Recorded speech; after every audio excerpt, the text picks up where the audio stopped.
It's 7-2 and 6-1 in the Heart of America Conference.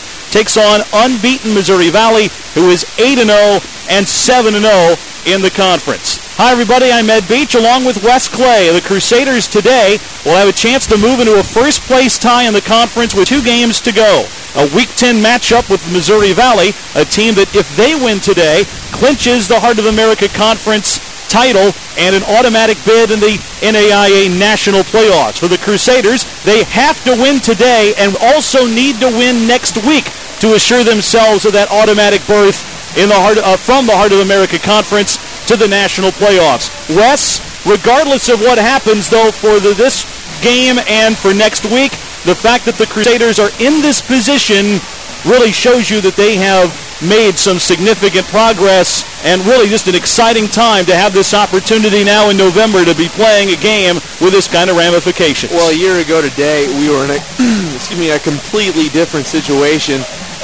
We were playing Missouri Valley for nothing, really, and we got beat up pretty bad. So now to be in control of our own destiny, possible playoff berth, a possible conference championship, I think the guys are excited. It's a lot better spot to be in. We've turned 180 degrees since last year, and a lot of the young guys have improved and shown that they can play at a high level, and I think we're gonna give the Vikings a great game today. Last week, Evangel won their 5th in a row, defeating Central Methodist on the road 49-16, as Evangel really continues to be in a string where they've played better each and every week. For Missouri Valley, another dominating performance. They beat Peru State 67-13. And while that score sounds like an obscene-type blowout, the Vikings have done that to everybody. As good as this conference has been this year, Vikings have dominated it. They've hardly played they really have not played a close game at all. Their closest one in the league, maybe at Baker, but that was a 31-17 final score. Benedictine was a 42-26 game. They really got everybody's attention in the conference opener when they went to Mid-America Nazarene and won 41-7 in Olathe. So they have won not only each and every week, but by blowout each and every week, and are sitting at number 3 nationally. So it's kind of a daunting task for Evangel today, trying to get back into, well, they're in conference contention, but trying to get over the hump as they take on the 3rd-ranked Vikings and have a chance to win the league today. But then again, they've also got to go to Mid-America Nazarene next week to finalize that deal. The Crusaders have a team has taken the field and are on the sidelines. It is senior day here, and the senior players being introduced to this crowd. It is a windy day, but a pleasant one. Mostly clear skies, temperatures in the upper 50s, low 60s as we get set for football here today. When we return, we'll talk with the head coach of the Crusaders, Brenton Elam. He'll break down last week's win and talk about Evangel's biggest game in 7 years when we return after this.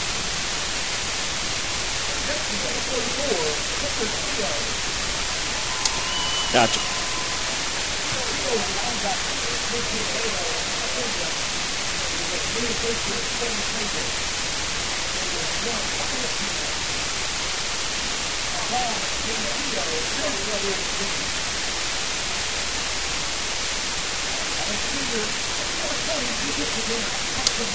We good on our online audio stream? You.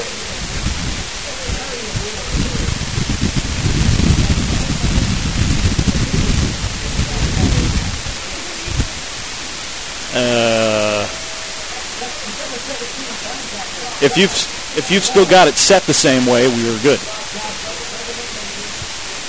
Yeah, that's us for until they update it again. Hopefully they give us ample notice.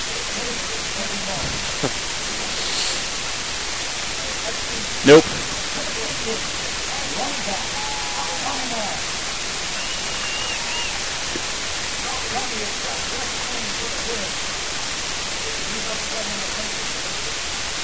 Tommy is with his father, Robert Meyer, and his mother, Susan Bowles.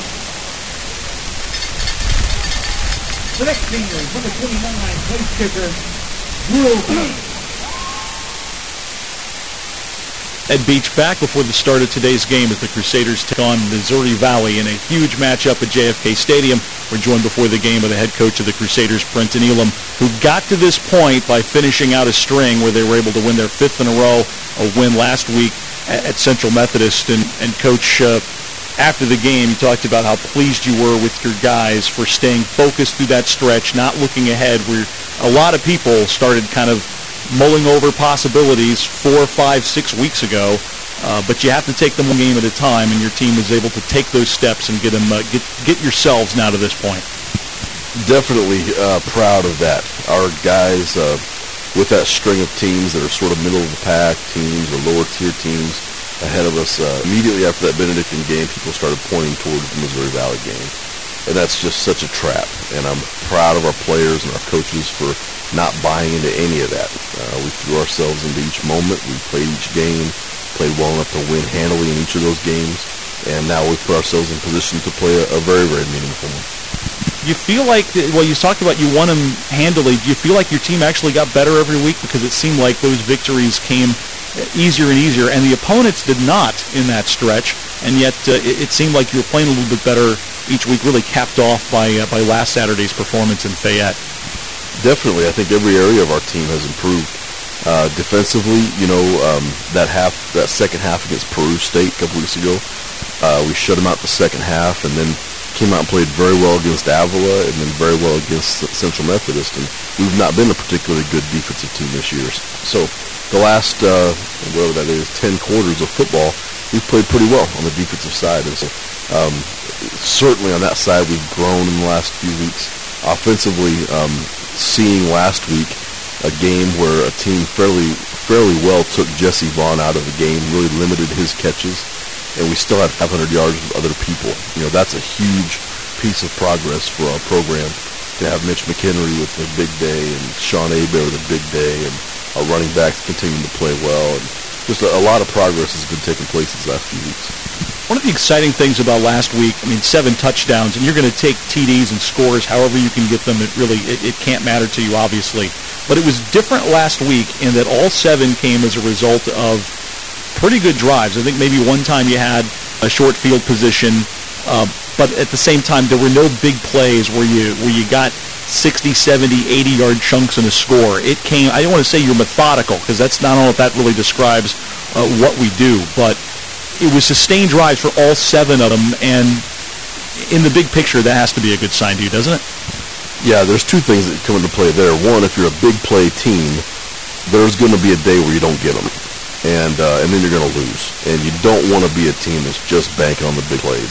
We've made tons of big plays this year, but that game to not have one big play and still have 500 yards plus and score 49 points, do all those things, is a huge testament to this growth of our offense. And then secondly, be 7 for 7 in the red zone. We've not been as good of a red zone team as we'd like to be, and to get down there 7 times and turn all 7 of those into touchdowns is a huge accomplishment and something to certainly grow from for these next couple of games. Which you'll need, because these 2 obviously are not just huge, but national contending type of teams. That's the first one you see today in Missouri Valley, ranked 3rd. Coach, as good as the league has been, they've pretty much been dominating every week. Is that kind of a sign of just how complete a football team they are? Yeah, they really don't have weaknesses. Their quarterback's a sophomore. That might be the only weakness, is the fact that he's not a senior. It's not like he's a bad player. It's just that he's a sophomore, not a senior. They don't have any weak areas. They play very, very aggressive defense. They run the ball extremely well. They have 4 backs that carry the ball, that share the load pretty equally. The 2-quarterback system, and the sophomore is the better one, and he's really playing great. They have great athletes at receiver. They have a freshman who's just tearing things up as a receiver, really fast kid. Their defense is very mature. They have the best 3 D linemen we've faced all year. They're a very good football team, and I think that there's some things that we will be able to have an edge in, but it's going to be a battle. It's going to be a 3-hour fight, and hopefully we win by a point. In football, sometimes if you're an underdog in this type of game, the phrase used that you've got to play perfect. As coaches, I know that's what you strive for. Is it realistic, and is it something you really don't want to tell your team necessarily? Because if a glitch or two or a mistake or two happens here or there, you don't want things to snowball. How do you approach your guys with it? Or do you just go in the mentality of, hey, we play our game, we might actually be better? Yeah, that's really it. I mean, we're hunting our best. We've used that term all week. You don't have to play perfect against these guys. They're going to make mistakes too. If we do our jobs well, we can force them into some mistakes. But if our best is not good enough, then we'll lose the game. And they've deserved to win the game, and I can handle that. I think over the long haul, our program is going to be every bit as good as theirs for a long, long time. Are we to that point yet? I don't know. We have great momentum. We have great players. We have great coaches, and I think we're going to be very competitive in this game. But if our best is not good enough, then I can live with that. We will work to get better between now and the next time we play. But you don't want to tell your guys you got to play perfect or anything like that. You don't want them tight. We really believe in what we do, and we do have momentum, and we just got to go out there and be as good as we can be. Coach, we're usually the last media interview you get to before actually the kicking off the game. Couldn't help but to notice your excitement leading up to this game. Obviously, you want to win it. That's the focus. But the fact that you've got it here now in year 3, where you're in a position to compete for a conference championship, this week in particular, the Saturday game day against Valley, but obviously would continue next week against the Mid-American Nazarene, almost regardless of what happens. But the fact you got it here, it's exciting, isn't it? I mean, you want to complete the job at the same time. It has to be an awfully good feeling to have your team in this position when this time a year ago the treading was a little difficult. Yeah, because this isn't the first time that we've been through something like this, you kind of know how to look ahead and realize that here are the mistakes we're going to make. Here's the way it's going to go as we try to climb up to the top. And so when those down times come, we can handle them. And I think the last 2.5 years, there's been plenty of negative. There's been plenty of, man, we're not very good at this yet, and this isn't going right. And but you see those things, you know how to prepare for them, you know how to overcome them, you step over them, and you're better on the other side of it. And there's hundreds of those things we've gone through as a team. It's very rewarding to know that the plans that we believed in so much back in December of 2009, or whatever that was, when we first got here, the plans we laid then, we've stuck to that plan, and it has resulted in victories. Again, the victories are just a visible sign that things are improving. They're a result. That's not what we're focusing on. But our program long-term, I really want it to be something incredibly special. And I think we're getting there, and I'm proud for our team to be experiencing winning along the way. Head coach of the Crusaders, Brenton Elam, talk about pleased that his team experiencing winning along the way to get here, 7-2 their record. And again, to put it in perspective,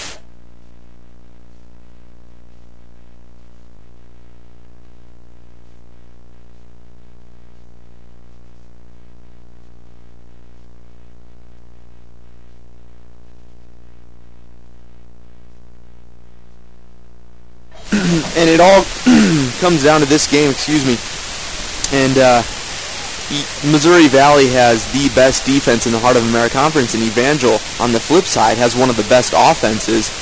So it'll be interesting to see when an unstoppable offense meets an immovable defense. But I think we match up well with them in that category. Offensively, Missouri Valley moves the ball well. They lead the hack in rushing. They lead the hack in several offensive categories. They just do things well. So it's going to be important for our defense to put a lot of pressure on them up front. And obviously something special to shoot for today. You want to get a win, but you also want to play your best football. Evangel will have the ball first. They will receive the opening kickoff as we get set to be underway from JFK Stadium. Great to have you with us on the Crusaders Sports Network. Ed Beach along with Wes Clay. Brad Volkers is our studio engineer. Carissa Boyd, our technician, running our video online service through Audio Sports Online.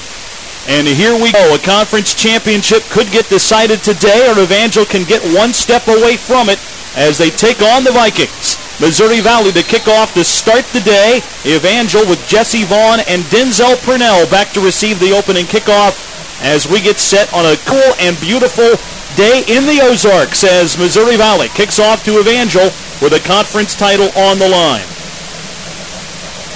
Vikings kicking off from our left to our right. There's a good breeze blowing across the field, and it actually blew the football off the tee. It's about a 15 to 20 mile an hour wind, sometimes kicking up to 25, coming from the far side of the field toward the Evangel sideline below us.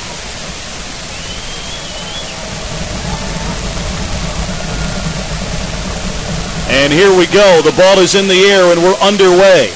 Kickoff will be fielded at the Evangel 3 by Denzel Purnell up the middle of the field of the 15, near side 20, and tripped up at the 21 or 22-yard line. And now here's that matchup Wes talked about, the Evangel offense against the Missouri Valley defense. The Vikings defense that is best in the league in points allowed, only surrendering 12 per game, only allowing 227 yards and 88 rushing yards per game against an Evangel offense that has the Crusaders ranked tops in the league in yards per contest, just a shade under 500. We'll run down the starter as we go, as Andrew Brimhall starts at quarterback for Evangel and gets the opening snap. There's a flag in the first play of the game on a pass completed to the flat and taken for the first down to the Evangel 35-yard line by Jesse Vaughn. Their Vikings player moved. We'll see if he was drawn off or not, or even if Evangel wants the penalty. And there may be multiple flags. There was another flag that came downfield just a yard or so after the play was going off. Offside, defense, number 31. Penalty decline. Result of the play is a first down. So a 13-yard play for Jesse Vaughn to start the afternoon. From last week's surpassed Demetrius Breedlove's single-season receiving yards mark, and even just 9 games, and Breedlove took 12 to get to more than 1,100 yards. Vaughn broke the record last week. Here's Brimhall back to throw. Fires a little complete to Vaughn at the 50-yard line. That's going to be another first down. They're going to mark him down at his own 49. Another play of 13. I think what we found out quickly has been that Jesse Vaughn cannot be denied. Last week he kind of had a rough game, but still received 50 yards and broke the record. So it's going to be important for us to get our big playmakers involved in the game early on. Back-to-back first downs for Evangel. It goes from our right to our left to start the game. Handoff, Tommy Meyer has a seam and gets to the 45 of the Vikings before he stopped. A gain of around 4 or 5, and Evangel opens the game, moving the ball well. Their first running play will get them 5 yards, as the running back from West Plains, Meyer, will set up 2nd and 5. Evangel's offensive line has Keith Wright starting at center, Colin McCage and Tyler Preffett on the right side, Derek Harris and Bo Mabe starting the left side of the line. Back to throw is Brimhall. Lobs a pass deep, far side for McHenry, who makes a grab at the 20 and is dragged out of bounds at around the 10. Well, we've seen McHenry make big plays all year, and that's just another example. He gets himself open on the far sideline and makes a great over-the-shoulder catch, and Brimhall once again finds man and delivers. A gain of 38, and it's a 1st and 10 for Evangel as they marked Mitch out at the 12. McHenry out of Republic, Missouri, in his first football season after playing 4 basketball seasons, starts with Sean Hebert and Vaughn at the wide receiver spot. Handoff, Meyer breaks a tackle getting inside the 10. He's dragged down at around the 8, a gain of 4. Well, Meyer's just a tough runner, and his last game as a senior here at JFK, he's going to want to have a special performance, and so he's going to play inspired football. But it's been a pleasure to watch Tommy Meyer develop as a great football player. Justin Breedlove in at tight end, freshman from Lebanon. He'll rotate in with Tanner Hathcock at tight end today. 2nd and 6 for the Crusaders, and the Vikings 8 were just underway, and Evangel moving the ball well early. Brimhall back to throw, scrambles out of the pocket, rolls to his right, throws on the run, and it's batted away at the last second on a nice defensive play by LaQuinton Black, who's tied for 2nd in the conference with 4 interceptions, and sets up a 3rd and 6 for the Crusaders here. Well, there we saw Brimhall being flushed out of the pocket, and this is a Missouri Valley defense that is going to bring their front line. They lead the HAC in sacks, and so they're going to put a lot of pressure on our offensive line all day. 23 sacks by the Vikings in 9 games. An impressive total. Brimhall with a shovel pass, and it's intercepted. Threw it right to a defender on the defensive line. They take it away and will return it to the 20-yard line as Ty Phillips picked off the shovel pass as Brimhall was under pressure and tried to get rid of it. Well, there we see how Missouri Valley just wins games and how their defense wins games for them. They get a couple plays, didn't go their way, weren't able to make a stop, but then they just bring everyone and force our quarterback into a tough position, and they're able to make a good play and get the ball back. And that's why they're a good team. They don't let anything affect them. Doesn't matter who moves the ball on them. They're going to come out and they're going to try to make a great play the next possession. The Vikings have it at their own 21-yard line. That's the first Evangel turnover in more than a month. Handoff for the first play. A draw up the middle will go for about 3 or 4 yards. Momentum will move the pile to about the 24. Evangel has not had a turnover since the Benedictine game. That was about week 5. Well, Missouri Valley isn't just going to come out and let you score on them right away. And we were moving the ball, and you expected them to bring it, and they did. And now it's up to our defense here to try to figure things out here in the first quarter. 2nd and 7 for the Vikings offense at their own 24-yard line. Bruce Reyes tries a little pass near side as he was under pressure, and it was dropped by Trask Thornton, their wide receiver. It's incomplete, and 3rd and 7 coming up. So the Vikings offense gets the ball back after the Evangel turnover. They have it for the first time today. A good mix of underclassmen and upperclassmen, which bodes well for the Vikings to be good for quite a while. 3rd-ranked team in the country, and a sophomore starts at quarterback for them. 3 seniors on the offensive line with a sophomore and a junior up front for them. On 3rd down and 7, Reyes works from the shotgun. I formation to his right. He'll fake a handoff, rolls near side, looks downfield, throws that way, and it's batted away as Cam Bruffett there to knock down the pass, and it's going to be a 4th down for the Vikings.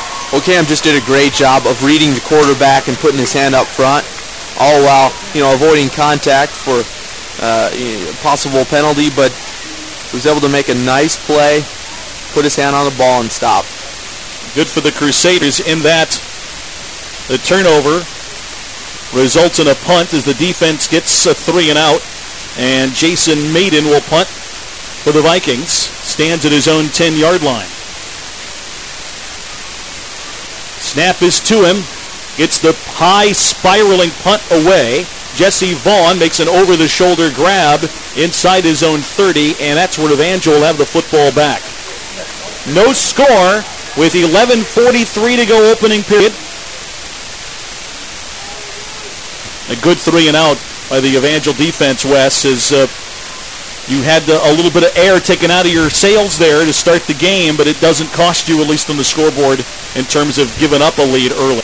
Well, that's huge, especially in the first quarter. It sets a tone for your defense for the rest of the game. That, hey, we can stop these guys. We've done it before, and so that's huge. 2 wide receivers to the far side. Brimhall fires it out in the flat, complete Jesse Vaughn to the 30, makes a man miss, and then goes down 3 yards upfield at his own 33.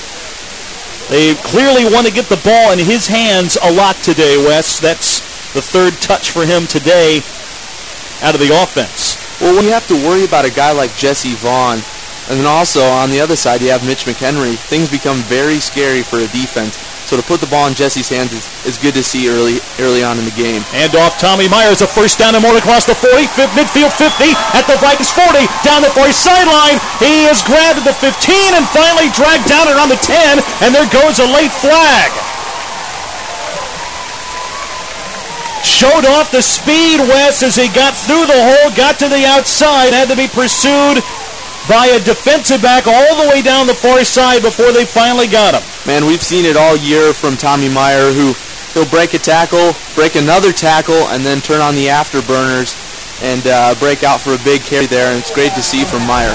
On the defense, first collar, after this is goal line, it was a horse collar tackle that finally brought him down after a gain of 58. Well, sometimes you have to do that to bring down a strong guy like Meyer. So it's 1st and goal Evangel now from the 5-yard line of the Vikings. All spotted just inside the 5. Brimhall under center. Handoff, Meyer right side. Looks to bounce to the outside, cuts back in, and goes down to around the 3 for a gain of 2 yards. There's another flag that goes down. Again, this one comes at the end of the play again. Well, be aware that Missouri Valley is a very physical, very violent team. Sometimes it's mistaken for being cheap or for being kind of underhanded, but this team is not going to let you get away with anything. They will hit you and hit you with anything. Play, personal foul. Number 95 on the defense. After looking through the ball, first down. That's where the penalty really is most costly. It gives Evangel a first down as they move half the distance. So from the 3 to about the 1.5. And a first and goal for the Crusaders. We're just underway with 10:44 to go opening quarter. And Evangel going to the end zone to our left, trying to break on the board first. Brimhall will go under center. Lone back behind him is Tommy Meyer. Now we'll drop back to the shotgun. Meyer to his right.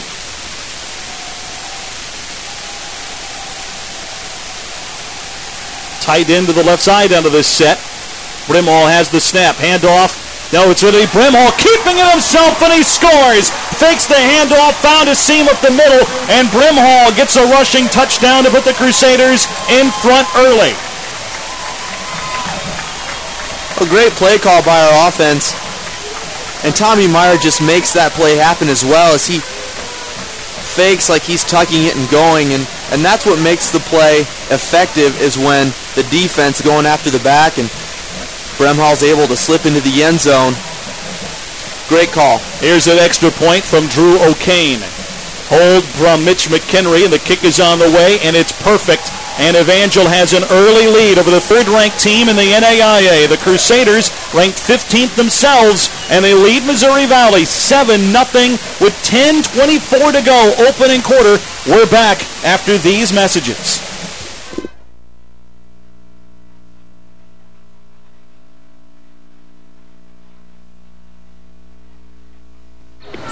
Come on, boy. Come on. What do you got there, Yogi? Huh? What have you found? What do you got, little fella? Drop it. Looks like someone's butt. Man, they probably lost it playing with their kids. Hey, leave it. Come on. Come on.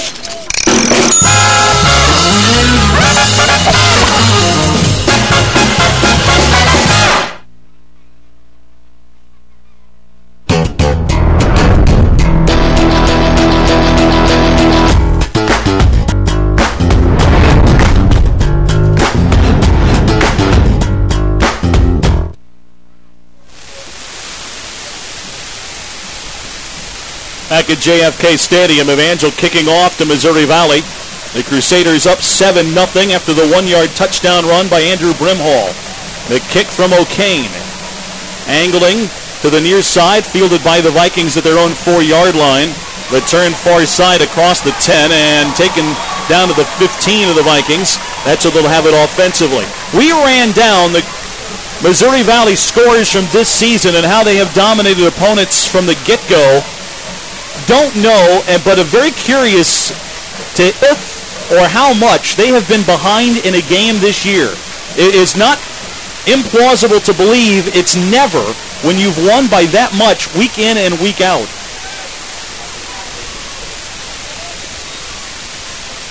Okay, so we do know a little. Benedictine had an early lead on them, 7-0. That's been it.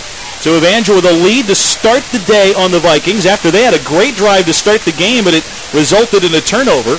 Vikings got a 3-and-out, and Evangel gets on the board. Handoff side, that's going to go nowhere. The Crusaders' defensive line bottles up a Vikings run to the far side. On the carry, Xavier Stewart, who averages nearly 80 yards per game.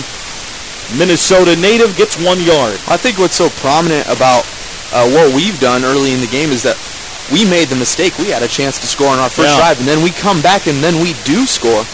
So I think that kind of shocks the Missouri Valley defense initially. Bruce Reyes out of the shotgun, hands it off out of the shotgun near side. They're going to get to their own 19. Denzel Billy in a stop along with Lamar Allen as they bring down Stewart once again. It's going to be a tandem of running backs usually for the Vikings, although Stewart gets the bulk of their carries. The bulk of the touchdowns, though, Lenordis Dukes, he's got 11 TDs without a ton of yards. 3rd down and 6 for Missouri Valley at their own 19-yard line. 2 wide receivers to the right, 1 wide out left. Reyes again out of a pistol formation. Fires a pass far side, complete to the 25. That's going to depend on the spot to see if he's got a first down or not. Well, as they wrestled the receiver, the guy that caught it, Luke Weathered, and he does have a first down across the 25-yard line. Well, generous spot, but this Missouri Valley offense is, they're good, and they have a thin playbook. That means that what they do well. So it's going to be important for our defense just to stop what they do. There's not a lot of trickery, not a lot of misdirection. They're just very, very consistent in what they do. Handoff near side and a sweep coming to the right, and pushed out of bounds is Stewart again as Evangel had the play strung out nicely. As Stewart will get a couple of yards upfield, but that'll be it. They're saying that's just a gain of 1, and it's 2nd and 9. The Evangel's defense, Preston Henry, L.C. Tyser, and Kalen Hayes on the defensive line. Jamail Randall, Zach Reed, Steven Swillem, Tabor Chio, the linebackers. Denzel Purnell, Denzel Billy, Cedric Reese, and Cam Bruffett in the secondary starting today for Evangel. 2nd down and 9 for the Vikings offensively. They fake the handoff. Reyes back to throw. Heaves one deep over the middle of the field, and it's incomplete, but there goes a flag. Jockeying for position down the middle of the field. Billy battling there with the receiver for the Vikings.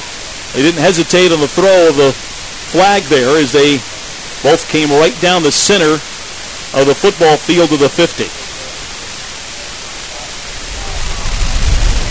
Holding number 9 on the defense on an eligible pass receiver. First down. Not interference, but a holding call. It's still going to be a first down for Missouri Valley as they get a 10-yard penalty against Evangel. Yeah, you see there, Denzel in the replay just kind of put his left hand out there and grab, trying to save the touchdown. And, you know, either you take penalty or you take the touchdown. You got to pick your poison on that. 1st and 10 Vikings at their own 36. Reyes rolling out left to throw. Throws that direction, and it's tipped and incomplete. Purnell there to read on it. Got his hand on the football and deflects on the far sideline, incomplete. Well, one thing that our secondary is doing well is reading the quarterback's eyes. Several plays already we've kind of knocked balls down, and it's something that we're going to need to continue to do and shut down that passing game. Reyes, a very accurate passer. He's only 1 of 4 today, but he's completed 66% of his throws, 2 interceptions, and 11 touchdowns as somebody on the offensive line moves for the Vikings. That's going to result in a penalty and a false start on Missouri Valley. Prior to the snap, false start. Number 79 on the outfield. 5-yard penalty, 2nd down. Right tackle, Stephen Kelly. 2nd down and 15 now for the Vikings. Reyes 2nd in the conference in passing yards, 182 a game. On 2nd down and 15, Reyes with a new set of signals. A short shotgun snap. Fakes a handoff, back to throw, has some time, steps up in the pocket, now scrambling forward, gets across the 30, gets hit, and then finally brought down at around his own 33. Scrambles ahead for a gain of a couple as Evangel was able to swarm on him. We're pressuring the quarterback so far this first quarter fairly effectively, and that's one thing that Reyes hasn't seen most of the year, as his offensive line has done a great job in protecting the passing game. And Wes, that's been an adjustment from the Evangel defense too, and it's kind of been welcome to see as they've been a lot more aggressive after the passer the last 2 or 3 weeks. Yeah, and our defense has improved tremendously over the last 2 or 3 weeks. You know, you say, well, the teams we haven't played, but the teams that we've played have been fairly effective offensively, so it's good to see. Reyes going deep near side and overthrows his target who has a step on a defender, and it'll go incomplete. Looking deep that time for Mikhail Jackson, but did not make the connection on the throw, and it's 4th down and 13. And a punting situation for the Vikings. Jason Maiden, the punter, 8th in the league, averaging 36 yards per punt. We'll have to knock this away as the Vikings have to once again punt from their own territory. 7-0. Evangel leads Missouri Valley. 7:16 to go in our first quarter. There's the snap, and the punt is away. A wobbly kick and a shorter one. Fair caught by Jesse Vaughn at his own 30-yard line. That's where Evangel will have it offensively here with a 7-0 lead. Kind of makes Brimhall's numbers that much more impressive in that you got the top 2 passers in the conference playing in this game head-to-head. Brimhall leads the conference by 100 yards per game passing. Wow. 282 per game through the air, and the next closest guy is Reyes at 182. Well, that's a testament to our receivers and just Andrew, who has improved tremendously since last year. There's movement on the line and flags and whistles before really as the snap of the ball occurred, so the play will not come off. I'll try to sort it out. Let's see where it's going. Evangel looks happy. Offside, defense, number 89, 5-yard penalty, 1st down. Going back to the success of Andrew, it's also a testament to our offensive line, who has improved tremendously. We have a young squad out there, but they've really done a good job of protecting him. And last year we have improved significantly in that area. Marlon Bailey with his first carry of the day. Slips across the 35 to the 36, a gain of 1 or 2 yards, but it's going to be a 2nd and short play after the penalty on the Vikings. Now, for Evangel, it's been at times a makeshift offensive line. 3 freshmen starting there, and Evangel has been without Austin Osbury, one of their best offensive linemen through most of this season. He'll get a medical red shirt, in fact, out of the year. The Evangel line missed Tyler Preffitt for a chunk of the early portion of the year as well. 2nd down and 3. 3 wideouts all the far side. Snap back for Brimhall. Rolls to his right, now being pursued. Throws on the run and throws it complete to the 45-yard line. Taken by Otis Brown to midfield at the 50. Makes a move, cuts upfield to the 45 and down to the 41. He made about 6 moves as he navigated his way upfield and picks up ground for the 1st down and more. Whenever you see Otis Brown in the open field, you know something is about to happen. And just a great play by Andrew Brimhall, who read the defender, drew him in, drew that outside linebacker in, so he's able to dump the ball over to Otis, as we see in the replay, and just give Otis a chance to make a play, and he does. It appears to be a gain of 21, but it may be coming back.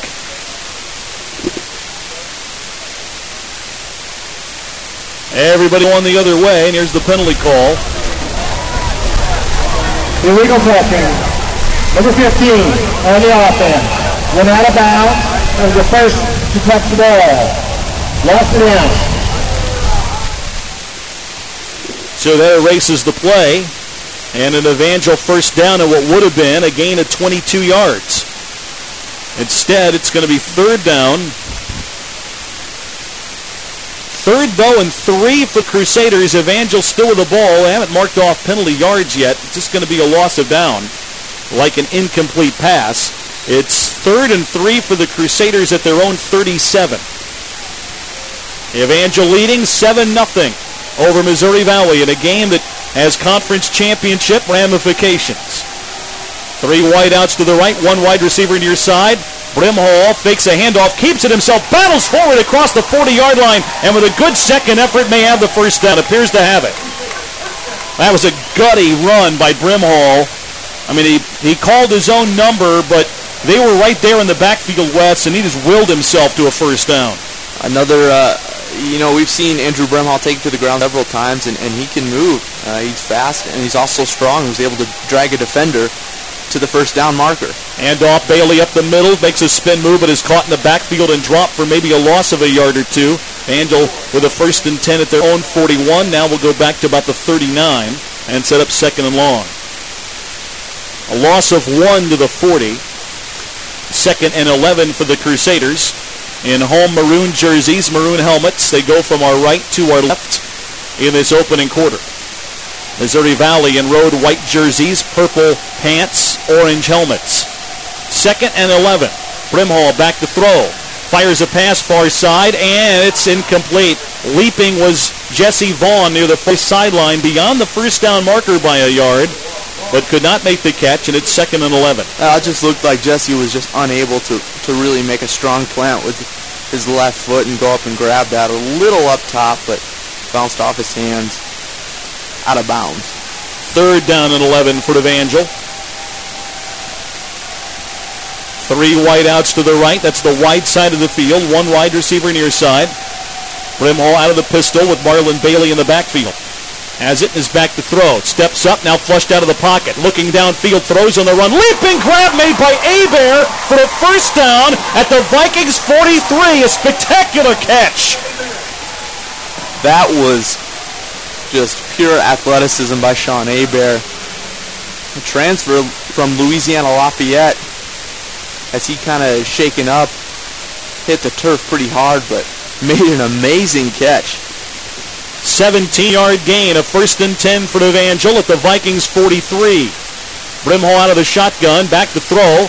Steps up in the pocket now, still looking downfield. Now he's going to tuck it under and try to run. Gets across the 40 and chased out of bounds on the Vikings sideline. Inside the Missouri Valley 40. We'll see where they mark him out. He's going to be called out at the 38-yard line, a scramble of about 5 yards. 4:46 to play opening quarter. And Evangel leading 7-0 and trying to put together another drive here. Well, we're starting to see our offensive line. There's a little bit more gap in between that the Missouri Valley's getting in, so we're going to have to bottle that up real quick. 2nd and 5 for the Crusaders. At the Viking 38, handoff, Marlon Bailey slips the line of scrimmage, makes a spin move. There goes a flag as he's taken down at the 35-yard line. Flag came from behind the play toward the line of scrimmage, so that's going to be hard to tell what it's about.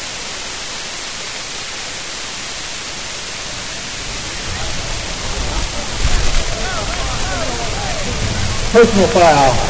Shot block. Number 68 on the offense. 15-yard penalty. 1st down. I don't think he meant to say 1st down. 2nd and 5 with what the Crusaders were faced with. And it's a 15-yarder.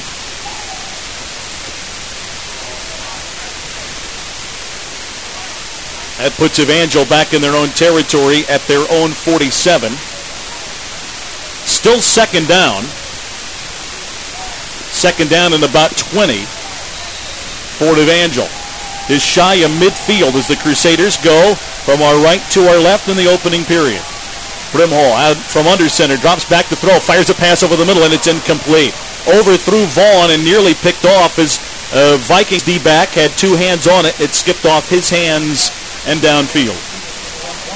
Well, he had a man open, but just overthrew him a little bit. And what you saw there was just the strength of Andrew Brimhall's arm as a rocket, and just wasn't able to get on top of it enough. 3rd down and 20 for the Crusaders. 2 wide receivers near side, 1 wide out right. Meyer way back behind the line of scrimmage. Fakes the handoff to him as Brimhall steps up in the pocket, heaves it out of bounds far sideline. Kind of hurried that throw, and it goes incomplete. And on 4th and 20, Evangel's punt team takes the field for the first time, I believe. Josh Booker, 4th in the conference in punting at 37 yards per punt.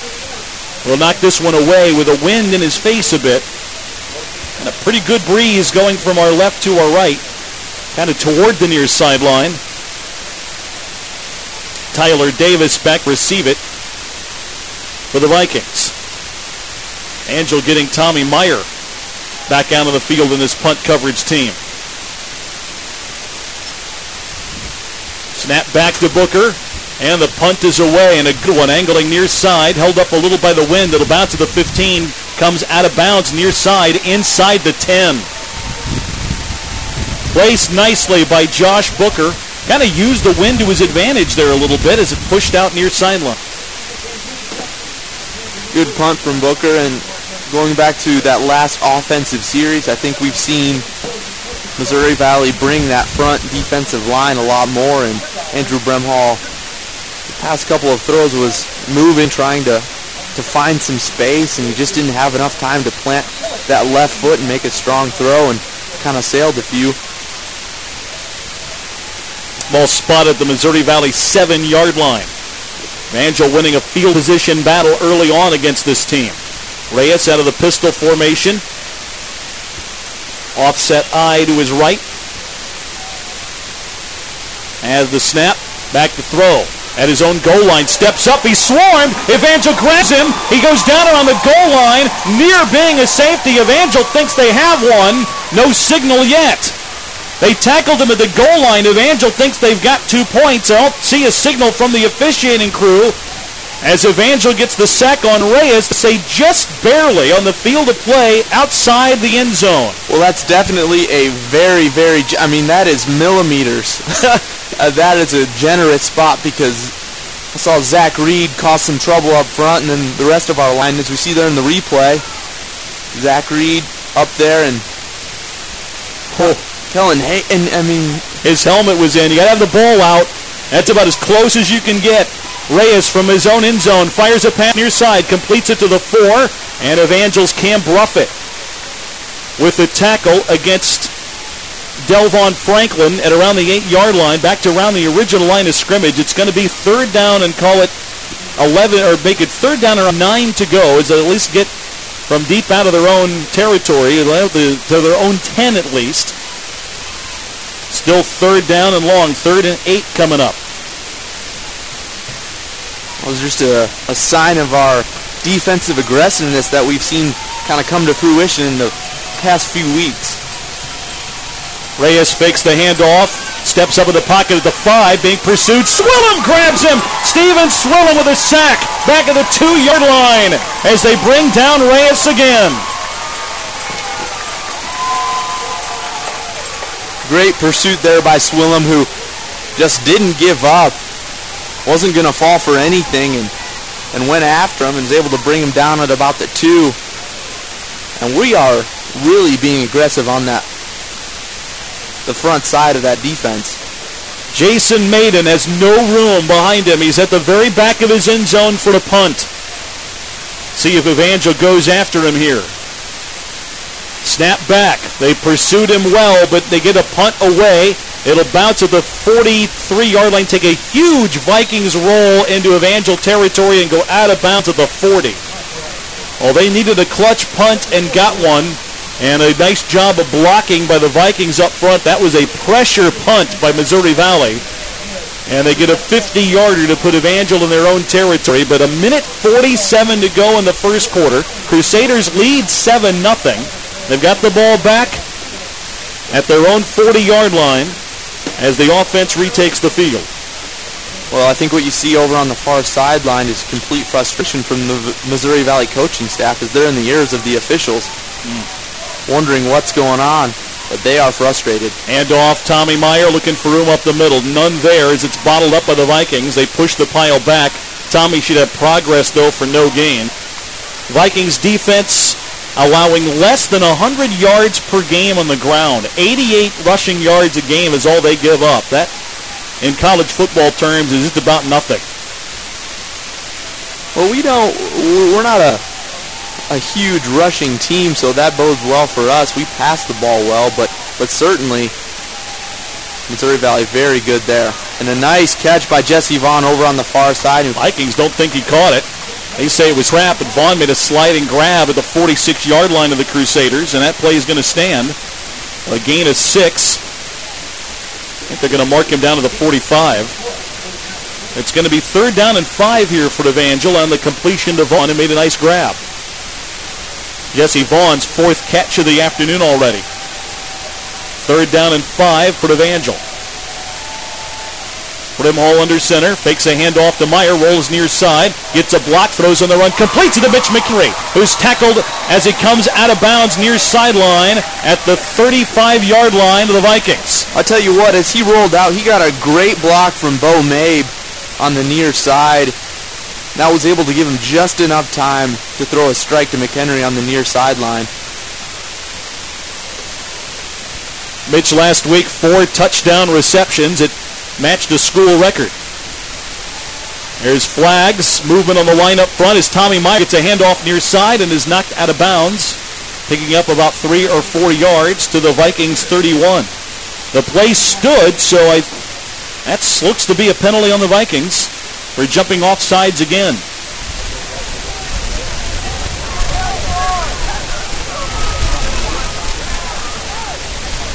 Meyer got almost 5 yards. You'll take whatever is the extra yard there. And this may not actually be on the Vikings. We'll see.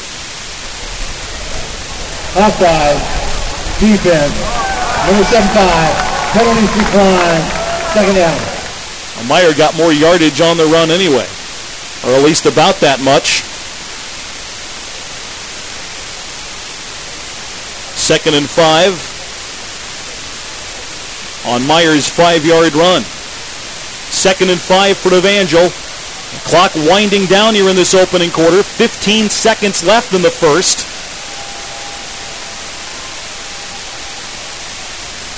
Brimhall takes the snap, back to throw. Pumps once, fires a deep pass far side, and it's incomplete. Vaughn got bumped into on the far side, but they're going to say the contact's incidental, no flag, and there's just 3 seconds left in the quarter. Well, you play one quarter at a time, and we've won the first quarter, so that's a great start for this Evangel program. But, you got 3 more quarters to play. And against a team like Missouri Valley, the clock is going to seem like it's going to crawl. It can't go fast enough if you got a lead on a team like this. 3rd and 5 for Evangel. They've got the ball at the Vikings 30. 4 wide receivers in there, 2 near side, 2 to the far side. Final play of the first quarter coming up here. Brimhall takes the snap, back to throw, dumps it off near side, caught at the 21-yard line, and the first down as he hit Josh Booker at the 22. And Evangel first down, and they'll move the chains and get a fresh set of downs when we come back to start the second quarter. After 1, it's the Evangel Crusaders 7. The 3rd-ranked Missouri Valley Vikings, nothing. Back with the second period after this on the Crusaders Sports Broadcasting Network.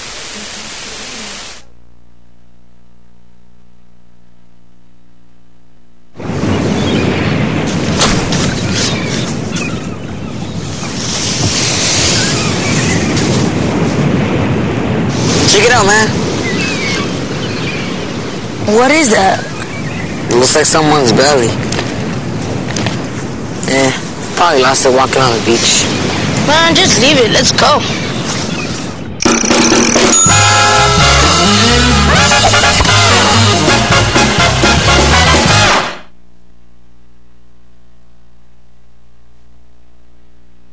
Nothing Evangel after 1.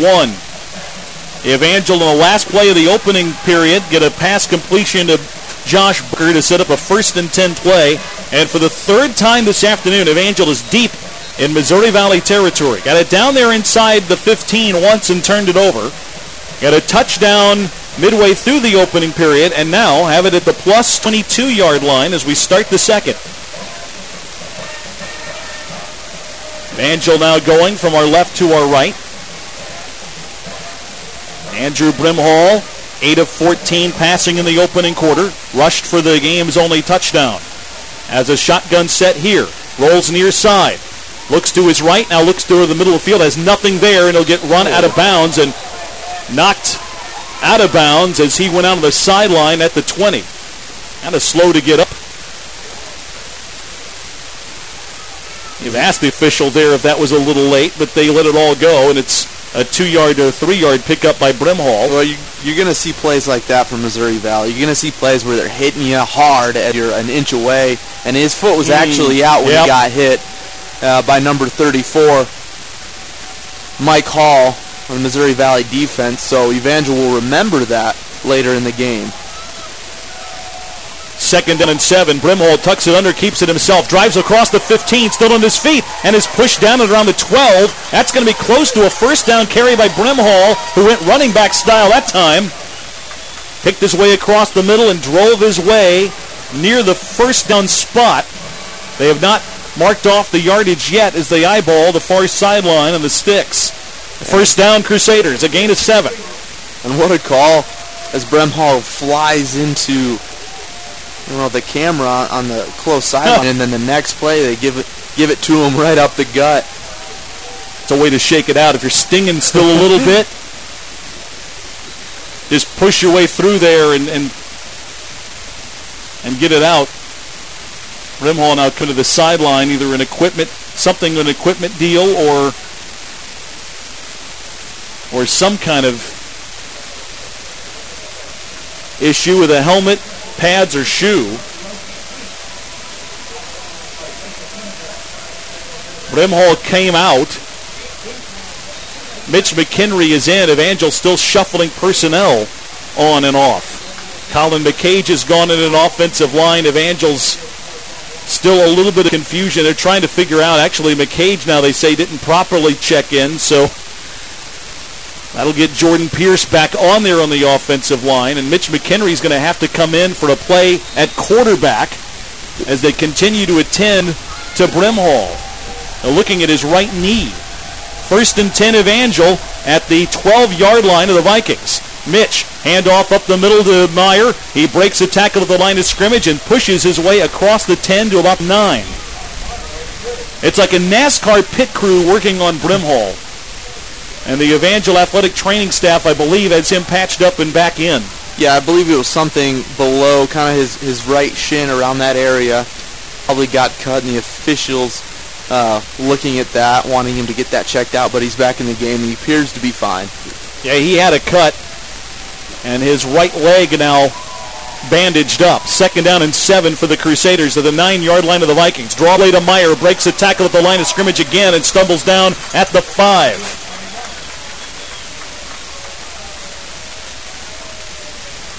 West, you sense this is a hungry Evangel football team.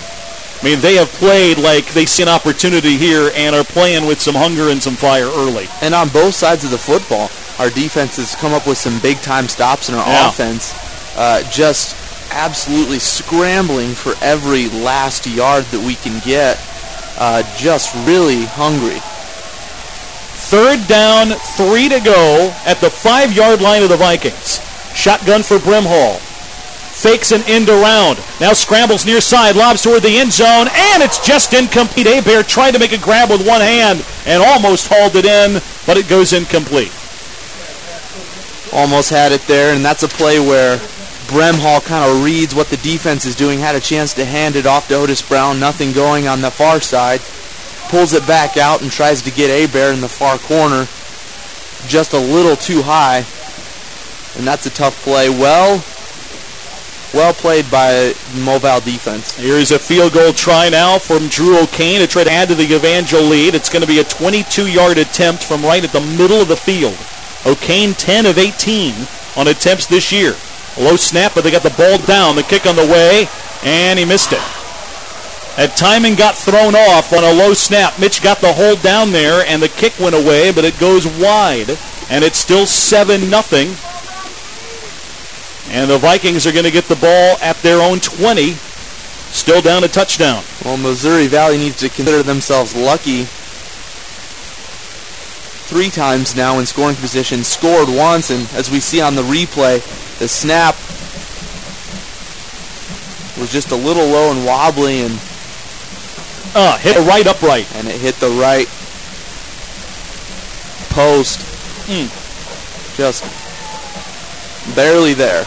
That second look showed that timing was thrown off even more than it looked like in real time with a snap on the ground. Here's a snap that goes in the ground as well. It squirts backwards. Scooped up by Randall. Jamail's going to walk in for the score.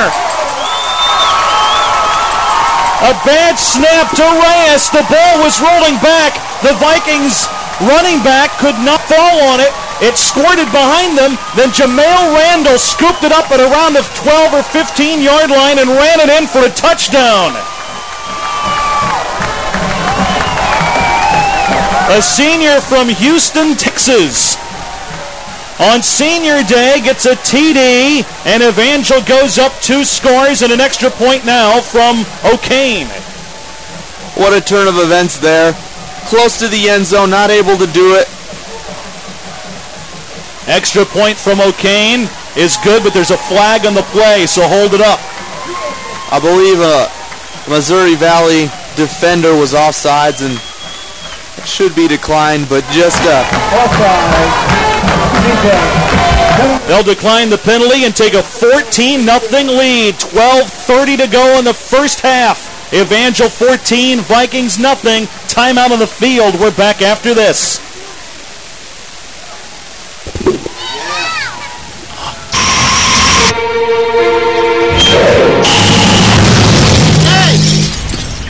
What is your problem, man? All right. What's going on here, fellas? The missile was about to hit the school. That doesn't change the fact that I don't have a car anymore. Who just throws a person's car at a missile? You're serious? Yeah. Who's going to pay for my car?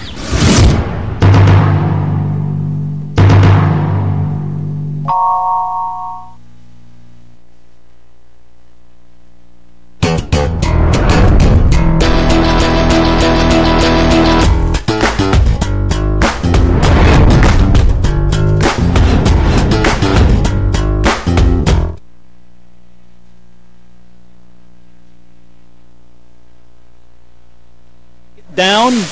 Evangel may have deflected it and batted it back to keep it alive, and then Jamail Randall runs it in. They're going to call it an 8-yard fumble return. Off from the Crusaders, fielded at the 2-yard line of the Vikings, and returned to the 20, and Missouri Valley will have it there, trailing 14-0. This is the most they have been behind now in a game all year, with 12:25 remaining second period. Well, they're in a spot that they've never been in before, so we'll see how they respond. They got a good group of upperclassmen, but they also have a lot of young guys who are very talented. So it'll be interesting to see how they respond. But still, a very good team, just to slip up. But we look at that missed field goal now and say, thank you.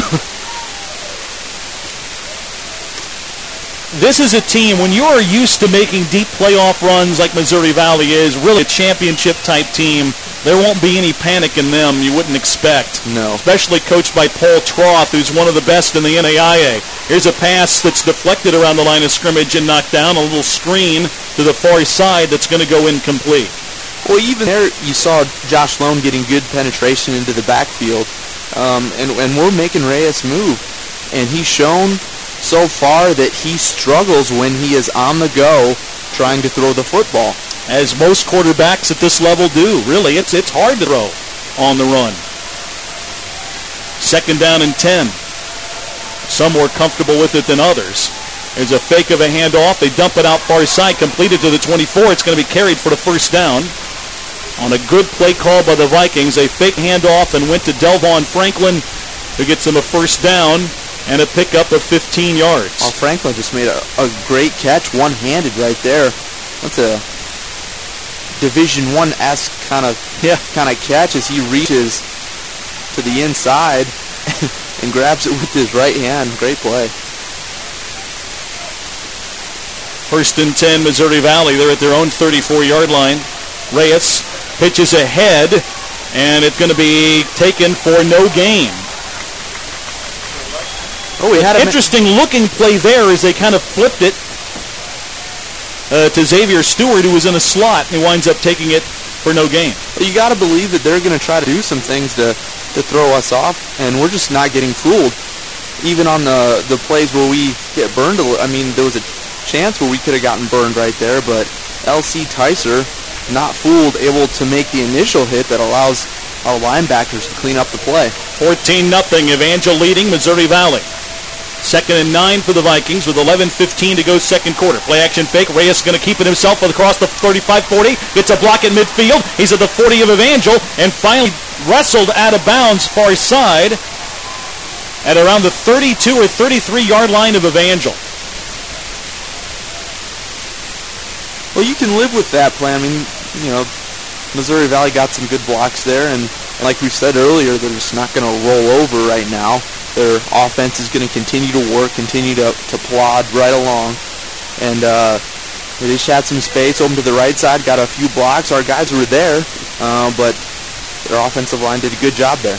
Reyes from Beaumont, Texas, a terrific athlete, and showcased it there, but drops the snap, picks it up, scrambles forward, and is tackled at the 32 or 31-yard line. He's going to get about a 2-yard gain of it, but another bad snap to him out of a pistol or shotgun formation. This time they keep possession of it, but they're going to get 1 yard in a gain, still not what they had in mind.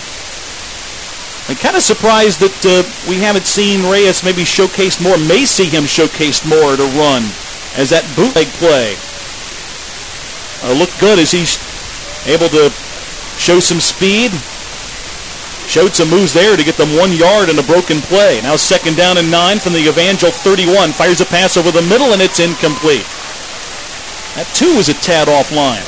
Yeah, he's just not on cue today, and you wonder if you'll see the senior, Taylor Beasley, maybe step in for a few snaps here later in the game.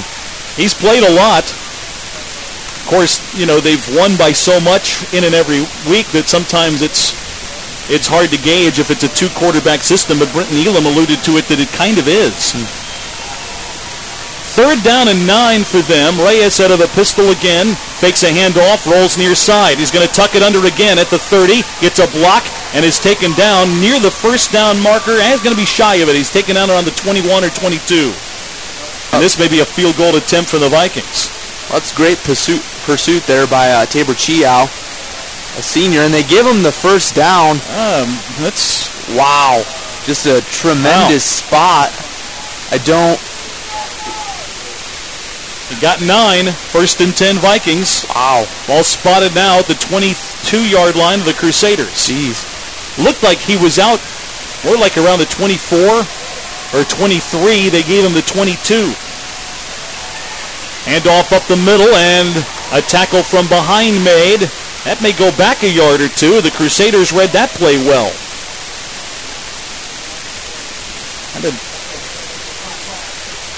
Zach Reed able to get a drop. Lenoris Dukes for a loss of a couple of yards. Loss of 3. It's 2nd down and 13. 9:10 to go, 2nd quarter. 14-0, Evangel leading the Vikings. And in motion far side, the lineup at tight end out of the right. Reyes fakes the handoff, rolls near side, fires over the middle, and complete to the 15-yard line on a nice catch as Reyes threaded the needle. Lots of nice play and a nice catch by the receiver who lays out and catches the ball. Cameron Hope with the reception. A Missouri Valley offense who has actually struggled on 3rd down conversions, given that they really haven't had to worry about that. They haven't been in a lot of 3rd down conversion situations, but this is going to be 3rd down and 3 after the gain of 7 yards. Reyes takes the handoff, or gets the handoff to the right side. They're going to power their way for, again, what looks to be a 1st down this time. They've got it inside the 12. That was Dukes again, and he's able to push his way for the gain of 4 or 5.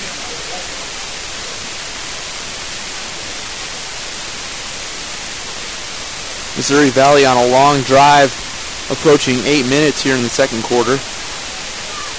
8 minutes left in the 2nd quarter, not an 8-minute drive, excuse me. Reyes again out of the pistol, fakes a handoff, rolls near side.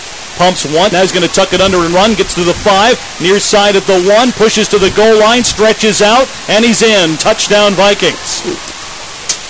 An 11-yard scramble by Reyes, and he gets into the end zone to put the Vikings on the board here in the middle of the 2nd period.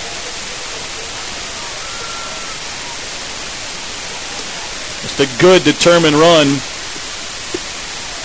by Bruce Reyes. Slipped out of a tackle at around the 5, got grabbed around the 1, and just able to push and pull his way into the end zone. Now the extra point from Fabian Miramontes, who's 42 for 42 on PATs this year. He hasn't missed one yet. And continues the run as he hits this one through to tie it, or actually to get the Vikings to within a TD. It's 14-7. Evangel still on top with 7:48 to go in the second quarter. We're back to JFK Stadium after this.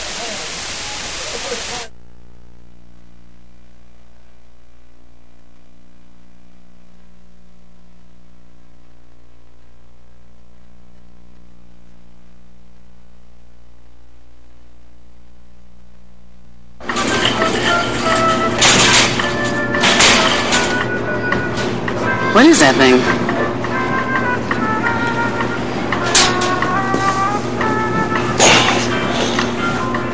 Looks like somebody's double chin. Must have lost his snacking on fruits and vegetables. Somebody's gonna trip on that.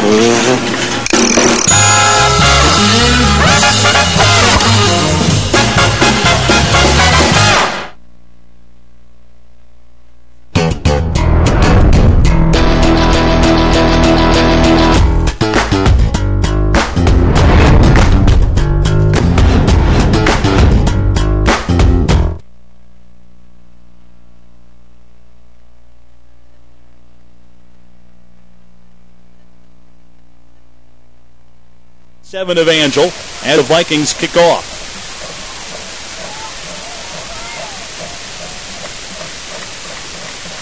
Miramontes kicks it away for Valley.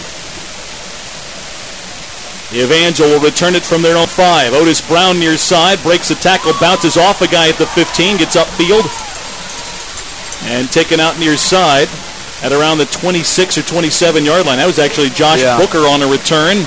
And a good one. He broke a tackle and got 6 extra yards. Evangel will have it at their own 27 or 28 to start this drive with 7:40 to go in the second. Well, some uncharacteristic mistakes from Mo Valles led to an Evangel touchdown. But you feel like there's still a lot of football left to play. Well, there is a lot of football left to play. And you still feel like both these teams are getting a feel for each other. Brimhall out of the shotgun. Has the snap in his back to throw. Fires it deep all over the middle, intended for Vaughn, and underthrew it. Brimhall today, 8 of 16 now through the air.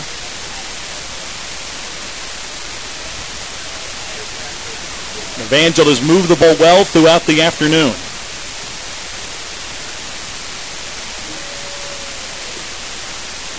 Alfred Evangel, 2nd and 10 at their own 28-yard line. Hand off. Making Otis Brown slips to the line of scrimmage, gets all the way to the Viking 40-yard line before he's wrestled down. A gain of about 13 yards to his own 41, and Evangel first down. First rushing play from Otis Brown of the afternoon. You like to see Otis get the ball because he's one of those guys who can make the big-time play that really swings the momentum back in your favor. 1st and 10 Evangel. Hand off Brown and a sweep left side. Gets across the 41. And a gain of about a yard. On a sweep to the far side of the field, it's going to be 2nd and 9. Otis Brown, one of those guys, is kind of a change of pace guys. He's a guy that, like a handful of Crusaders, can break a game just in a moment. Just never know where that swing or break may occur. 2nd and 9 for the Crusaders. Mitch McHenry in motion to the far side. Brimhall under center. He's going to drop back. Looks near side. Now looks over the middle. Fires that direction. And a sliding grab made for a first down. Now they're going to say incomplete. Sean Hebert thought he had it. They say no. Yeah, he caught it. Had to kind of slide for it behind him. And it just did slip out and scraped the turf for an incomplete pass. A good call by the officials. Just barely missed, though. Evangel needs this now. 3rd down and 9 at their own 43-yard line. Brimhall from the shotgun has the snap and is back to throw. Under pressure, fires over the middle and complete to McHenry for a first down into Viking territory at the 44. Boy, just a cool play by both Brimhall and McHenry. A little bit of ice water in your veins there because there were some guys bearing in as the pocket collapsed and then McHenry had to make a nice catch in traffic. Well, Brimhall just shows his maturity right there. as he stays in the pocket, finds a man. Just a nice play by both Bremhall and McHenry. Bremhall fakes a handoff, goes deep down the middle of the field for Vaughn, and it's broken up. Looked like a lot of contact there. And there was some, but a nice adjustment on the ball by Tyler Davis, their corner, to knock it away at the last second and have it go incomplete. You get the feel that Jesse was kind of thinking he might have to come back for the ball. Didn't quite go far enough back. If Jesse wants to beat a defender, he beats a defender. That's kind of how he plays the game. 2nd and 10. Does keep the Vikings defense honest. A delay handoff to Brown. It slips the line of scrimmage, gets to the 40, 35, and is tripped up from behind on a nice tackle by Michael Barnes, the strong safety who leads him in tackles at 43, and if he doesn't get him, it would have been a foot race for a touchdown. But still a first down carry for Otis. Nice play by Otis Brown to follow his blocks, and he's the kind of guy that can be in traffic and then can accelerate on a dime. 1st and 10 Evangel after a gain of 11. Brown again gets the call. Tries to get to the outside and is nailed as he tried to turn the corner. I believe Ty Phillips came up to meet him as that play got strung out. It's going to be a loss of a couple. Or a loss of 3, 2nd and 13 for Evangel. 5:30 left in the second quarter. It's a 14-7 lead for the Crusaders against an undefeated Missouri Valley team, 8-0 and 7-0 in the Heart of America Conference. 2nd and 13. Bremhall fakes a handoff. Being pursued. Throws on the run near side and just wide of Jesse Vaughn, incomplete. It'll be 3rd down and 13 for the Crusaders. Well, they brought everyone on that play, and there wasn't much Bremhall could do besides get out of there and see if there was anything going here on the near sideline, and probably the best decision to throw it out of reach. 3rd and 13. 2 wide receivers for Evangel on the right, 1 wide out left, Bremhall under center, with Otis Brown, the running back. Bremhall back to throw, flushed out of the pocket, rolls near side, throws on the run, and short hops a receiver, and there's a flag right behind where the ball was thrown. Now they reposition it, and we'll see what this is about. By the time the ball had hit the turf, the players are separated, so I'm not sure what the penalty marker is going to be. But it obviously occurred before the ball got there.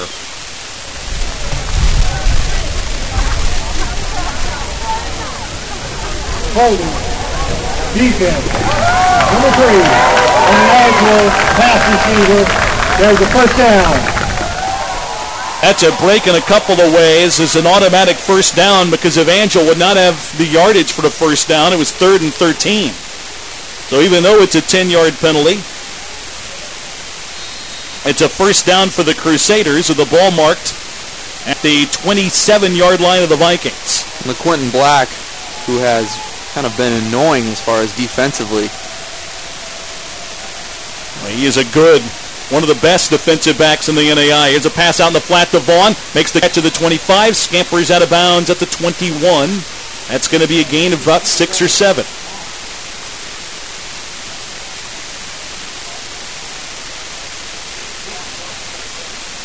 They've done that a handful of times to Vaughn today. Get the ball in his hands, see what he can make happen. His 5th catch for 41 yards. And a 2nd and 4 for the Crusaders after a gain of 6. Ball at the Vikings 21. Andrew Bremhall under center. Fakes the handoff, rolls away from a defender to his left, throws on the run toward the end zone, and it's off the hands of Mitch McHenry out of bounds far side. Well, we've seen it a lot this series and this drive. Missouri Valley bringing a lot of guys, flushing Bremhall out of the pocket. He's been on the run, it seems. And one of the quarterbacks in the Heart of America Conference who's kind of learned how to do that, but right there, just unable to connect with Mitch. 2nd and 4, Bremhall lobs a pass far side, and it's intercepted at the goal line. He threw it behind Hebert, and it's picked out of the air on a touchback as it's taken away by LaQuinton Black, his 5th pick of the season.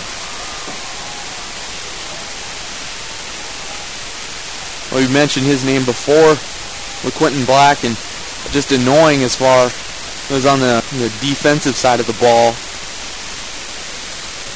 One of those guys that you really don't like to play against, but makes a nice play. Both Evangel turnovers today have been inside the 25-yard line of the Vikings. That a turnover when Evangel had it around the plus 21. An interception at the goal line by the Vikings. Momentum took Black back into the end zone, so it's a touchback. And Missouri Valley with the ball at their own 20. 4:15 to go before halftime. They fake the handoff. Reyes dumps it off to his own 22, taken across the 25, and for the first down to the 23-yard line by Delvon Franklin. You don't want the Vikings to really establish some momentum here. They've got the turnover break after Evangel was driving. They got a touchdown on their last drive to get within 7. You don't want them to end the half with momentum. It's 1st and 10 for Missouri Valley at their own 31. Reyes puts a man in motion to the far side, fakes the handoff, being pursued by Chio, dumps it off near side instead to the 30, taken across the 35, and a first down for the Vikings as they get upfield to their own 49-yard line. Starting to see a lot of misdirection now by the Vikings as they try to get Evangel pursuing one way and dumping screens off the other direction. A gain of 14, or make it a gain of 18 there. Completing it to Xavier Stewart. They're using that newfound aggression, aggressive defensive play kind of against us, but yeah. It's something that we can adjust to as we're seeing it up here in the booth. I'm sure the coaches are seeing it as well. 1st and 10 Missouri Valley at their own 49-yard line. Play action fake by Reyes. Throws it deep near side, and it's caught, and then the ball dislodged, and they're going to call a flag on the play. I think they're going to say a helmet-to-helmet hit that dislodged the ball. That was broken up on a huge hit against Seth Martinko, their leading receiver. Oh, Denzel Billy just smelled that coming, and he laid him out, but maybe some incidental helmet-to-helmet, but nevertheless. They talk it over. They threw a flag right when the ball came out. Evangel the ball just was left out there. Oh, no, that's not a helmet-to-helmet. They talk it over. It was a quick flag, and boy, we'll see. Again, you don't have replay here at this level, obviously. We can see it, but they cannot. So they've got to go off of what happens in live action. Oh, no, and that's just a great play by Denzel. He put his face mask right on the ball, right on the chest of the receiver. The pass was incomplete. Personal foul. Targeting. Number 9.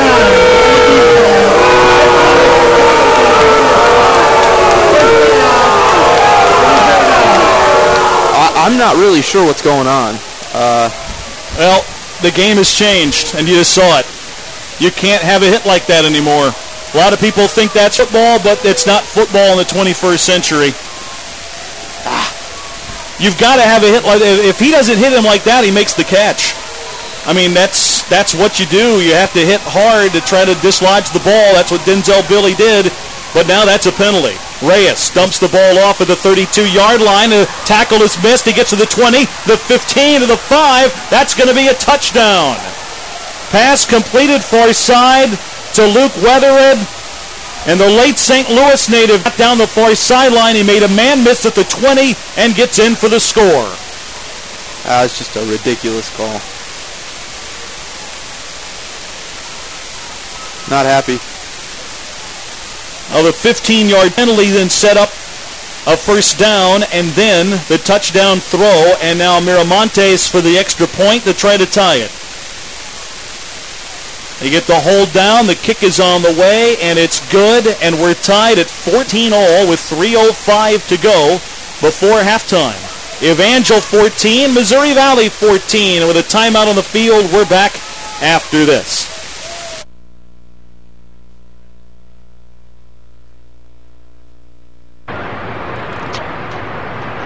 This is a man who almost learned to walk at a rehab center that almost got built by people who almost gave money. Almost gave. How good is almost giving? About as good as almost walking.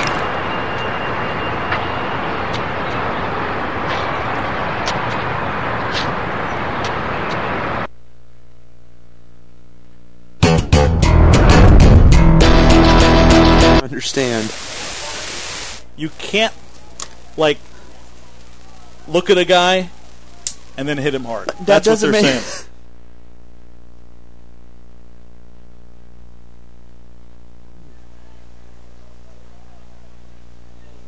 Back at JFK Stadium, a 36-yard touchdown pass. Bruce Reyes to Weathered, and it's 14-all with 3:05 to go before halftime. Coming up at halftime, Evangel's Public Relations Director, Paul K. Logston, will visit with Dr. Grant Jones. And the psychology students' trip to Kenya over the Christmas break will be part of their discussion. That's halftime coming up from JFK Stadium. Kickoff from the Vikings is going to be fielded by Evangel at the 14-yard line. Return near side of the 25. Marlon Bailey, it's wrestled out of bounds near side at around the 35 or 36. That's where Evangel will have it. And a tie ball game now at 14-all. You know, in a physical game with Missouri Valley and Evangel, that is a hard judgment call right there. I mean, that's... Not to be picky, but remember Brimhall had a foot out of bounds when he got taken out on the near sideline. It was not a penalty. On a similar type of physical play, Evangel on a 1st and 10 with a handoff to Otis Brown, who gets stacked up with the 36 and pushed back. They are really cracking down, really at every level, on defensive backs that try to tee off on receivers. But you make a hit to try to dislodge the ball to make a play, or at least try to break up a pass, and that's a tough thing to adjust on and not play the game the same way anymore. Play action fake by Brimhall. Pumps once, now rolling near side. Looking downfield, he's going to tuck it under and run as a flag goes down, as he got a little more contact, not violently this time, as he goes out of bounds at his own 37-yard line. Only a gain of a couple of yards, but it may be a penalty on this play anyway.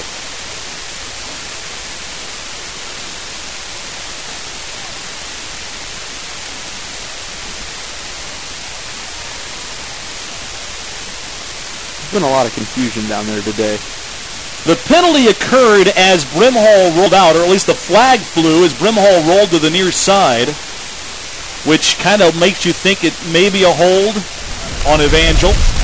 Holding. Offense. Number 68. The penalty is declined. 3rd down. Yeah, they want a loss of downs rather than the yards. The Vikings thinking we want the ball back. So they'll roll the dice. There was no gain in the play. Well, gain of about a yard in the play. And it's 3rd down and about 9 for Evangel. So rather than 2nd down and 20, they want 3rd down and 9. 2:05 to go before halftime. Both teams with all 3 timeouts remaining.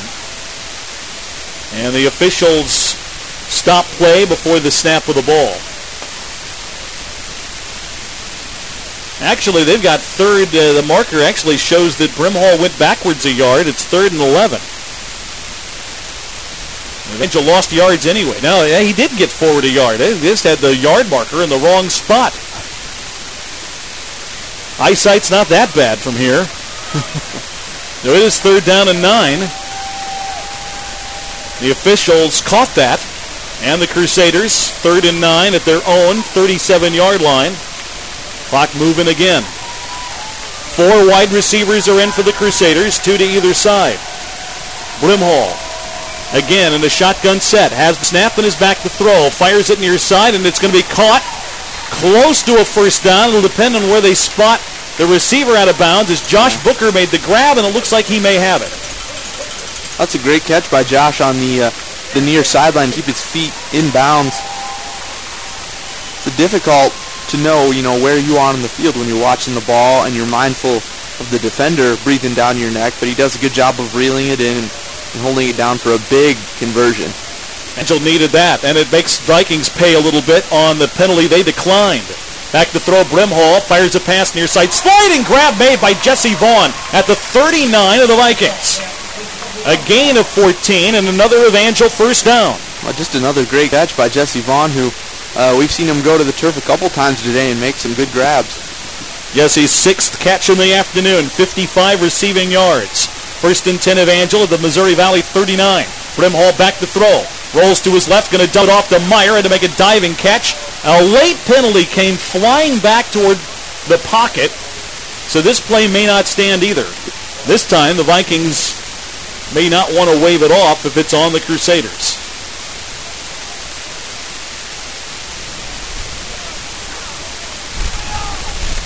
It would still be a first down if it's a hold, which was kind of the area of where the penalty may have occurred. Holding 75 on the offense, 10-yard penalty, first down. They're going to take that penalty, take the yardage, still first down for the Crusaders. Minute 34 to go before halftime. Now Evangel with a first down and 20 at the Missouri Valley 48-yard line. That would have been a gain of about 3 had the play stood. 3 wide receivers to the left, 1 wide out to the right. Brimhall fakes the throw. They're going to run it, and he's wrestled down immediately at the 49-yard line for a loss of about a yard. Boy, they were on him quick. I believe that was Ty Phillips, one of the best defensive players in the conference, if not the NAIA, that had a read on him all the way. They kind of found what they were going, their defensive game, and they're bringing a lot of guys as we see it again here. Brimhall flushed out of the pocket, throws on the run, and threw it out of bounds on the far side, and a third down and 20 coming up. They had Brimhall scrambling as the pocket collapsed quickly and he had nowhere to go. 1:03 to go before halftime. If you're Evangel, you really don't want the Vikings to have the ball or their hand back in the football again before this half is over, even if you don't score. Like to convert this 3rd and 20 from midfield. Brimhall with a snap and is back to throw. Flushed out of the pocket again, rolling near side. That's the throw on the run and threw that one away down the near side. McHenry. That looked like he might have gotten pushed out of bounds. He lunged for the ball but could not come up with it. And on 4th down, Evangel's punt team comes on. Well, we have been unable to really give Brimhall time, and that Missouri Valley defensive line just bringing a lot of pressure. They've picked it up. Yeah, they have. And they're coming at us full blast. Snap back for Booker. Gets a punt away under pressure. A high, wobbly kick far side. That's going to bounce at the 5, and Evangel cannot quite track it down. So a touchback will bring it back out to the 20 for Missouri Valley. Though 49 seconds and 3 timeouts with which to work here late in this second period. And for Evangel, you've got to prevent a score here. This is a huge 48 seconds of your season.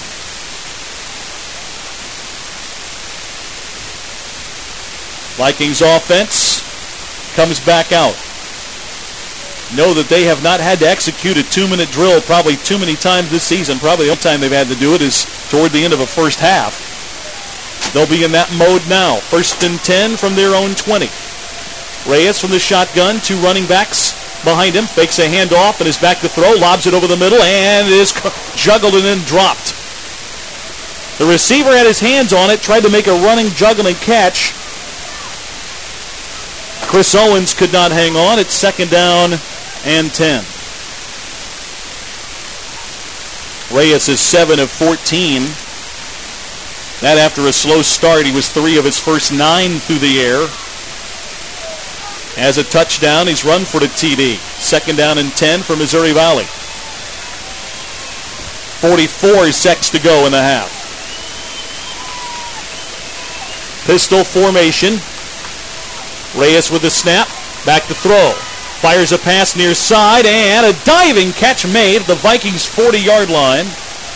A 20-yard pickup on a grab by Mikhail Johnson. Well, definitely a nice catch, but what you want to do is keep Missouri Valley out of at least field goal range. 38 seconds on the clock. Mark him down to the 41, a gain of 21. Back to throw, Reyes again. Will throw it out in the flat far side, and the ball is caught, then dropped, and Evangel scoops it up, and they're running the other way. The Crusaders down the far side. Now they're going to say the play is blown dead. Jameel Randall had scooped the ball up, and he was heading the other direction to try to score again, and the officials finally stopped the play, and Evangel still can't believe it. Crusaders thought they had the ball stripped. The officials say it's an incomplete pass. Oh. Are they going to give Evangel the ball? I believe they are. They're going to say it's an inadvertent whistle to prevent a score, I think, though, and Evangel will have the ball. That's ridiculous. At the plus 26. An inadvertent whistle? Oh. That's ridiculous. Jameel, that's ridiculous. What a tough situation there. I mean, you're happy, but you're not happy. Well, the officiating... That's one of those where it's just really tough to take. Well, we see it again.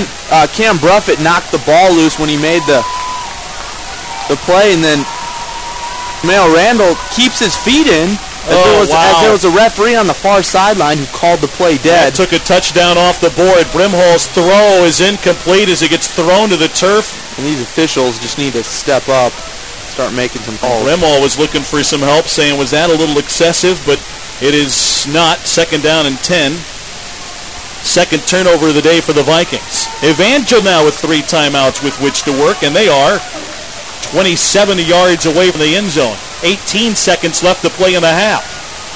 Brimhall, shotgun, has the snap, back to throw. Being pursued from behind, he's knocked down, doesn't stay up, then throws the ball away, trying to shuffle pass ahead. Vikings screaming for an intentional grounding call. There is a flag.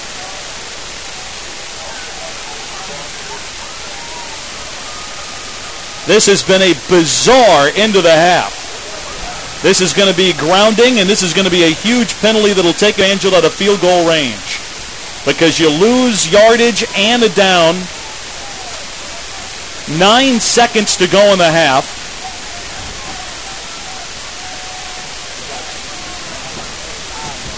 Jeez. Still haven't made a call yet. Here it is.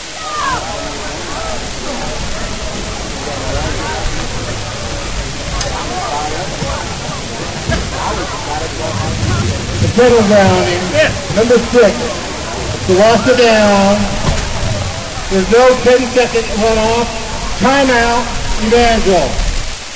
Crusaders use their first timeout. We're going to keep it here with just 9.8 seconds remaining before halftime. We're tied at 14-all in the closing seconds of our first half. This is a game that has conference championship ramifications. If Missouri Valley wins it, they clinch the conference title. Evangel wins it, they're alive to win the league, with still a game pending next week at Mid-America Nazarene, and that one would then determine who the automatic bid would go to out of the conference to the NAIA National Championship Series. Today, Mid-America Nazarene at Peru State. Of course, it all hinges on if the Pioneers win their game today in Nebraska. Another game with national tournament implications is Baker at Benedictine. Baker ranked nationally at 13th in the country, at 18th ranked Benedictine, who's, I guess, still in the hunt, ranked 18. You got to think you can move up and maybe get some consideration there. Avila at Graceland today. Culver Stockton in a non-conference game. Take it on Division I Austin Peay. 3rd down and 19 for Evangel. They're at their own 35, or at the Viking 35. Brimhall throws a run near side, and the pass incomplete, intended for Jesse Vaughn at the 21. 4th down, and Evangel not quite out of O'Kane's range because he's got one of the best distances on field goal tries in the NAIA. This is going to be a 50-plus attempt, though, with a crosswind to deal with. 5 seconds left in the half, but this is going to be a 52-yard try to put Evangel back in front. Drew O'Kane missed earlier today on a chip shot. This one a long-range bomb. And a whistle will blow before the snap of the ball. Vikings trying to get Evangel to jump. They might have. Mitch McHenry already backing up. He's the holder. They still may try a field goal attempt. False start. Number 76. 5 yards. 4th down. Well, a costly penalty, especially when we're talking about field goal range. And he's going to try it from 57. Drew certainly has the leg to do it. Good breeze, though, coming to the near side of the field. He set a school record from 53 earlier this year. This for the lead from 57 yards away. There's the snap, the hold, the kick on the way. Uh-oh. It is on line and just short. Uh-oh. O'Kane got run into, and he is down. There's no flag, but O'Kane is hurt. Drew took a shot to his knee, and that is scary. There is a flag. There's a flag right at his feet. Well, take it back. There's a penalty marker on the play as O'Kane's shaken up. Roughing the kicker. Number 3 on the receiving team. 15-yard penalty. 1st down. O'Kane's in a lot of pain. No time left on the clock. We're going to keep it here for a moment as they look at Drew. One time down. I'm not sure what the point of that is, but Missouri Valley, I guess, is going to have it for a play, or at least will be credited a possession as they attend to Drew and look at his right leg. Oh, that's right. Evangel will have possession, actually. Yeah. As you can't end the half on a penalty against the other squad. So Evangel will have a play with no time on the clock. But a scary deal in that they ran O'Kane on the long field goal attempt. And we'll see if we can... Drew's shaken up badly as they continue to attend to him. Brenton Elam is out there along with a couple of the athletic trainers from the Crusader staff. We'll see if we can get the replay on that here in a bit and see exactly what happened. But O'Kane almost had enough. That 5-yard penalty proved to be costly as it just fell short. Had the direction right, was right down the middle, but O'Kane is not able to walk off under his own powers. He's carried off by the Crusader coach and Mitchell Hinkins. And well, this is going to be a field goal try, I think, for Evangel. Jordan Bishop, who's also part of senior day, a transfer from Wheaton who has not kicked for Evangel in his career, will get a chance maybe to do so right now. As O'Kane comes off, not putting pressure on either leg, by the way, as he comes to the sideline. The ball is spotted at the Viking 25, so this will be a field goal try of around 41 yards or so, but Evangel actually not going to try a field goal. They're going to run an offensive play here and take a shot at the end zone to end the half. And I like this choice. Yeah, me too. Brimhall out of the shotgun, has the snap. He's going to roll near side. Looks, being pursued by a defender, steps back the other direction, now guns it toward the end zone. A jump ball for it, and it's going to be caught by the Vikings 2 yards deep in the end zone to end the half. Another pick that time. And leaping and taking it away, Tyler Davis. I believe that's his second interception today. Not that it matters that much, because they just heaved it down there to try to take their chances in the end zone on a Hail Mary tight play, but come up empty. But we get to halftime, and a crazy final few moments of our opening half. It's Evangel 14, Missouri Valley 14. Back with halftime activities when we continue in a minute.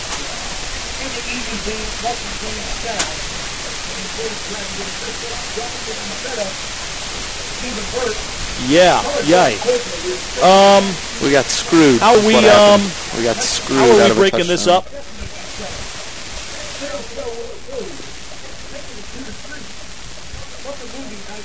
Gotcha.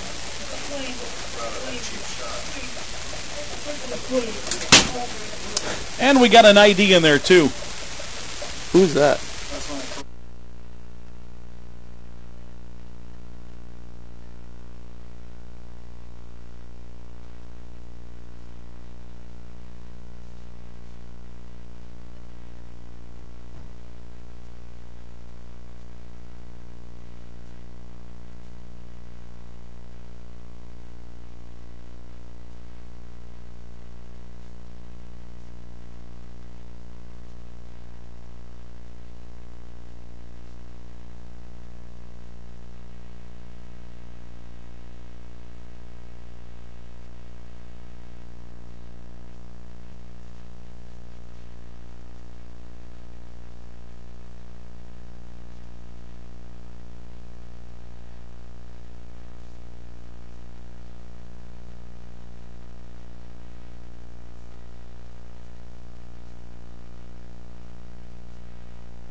First half,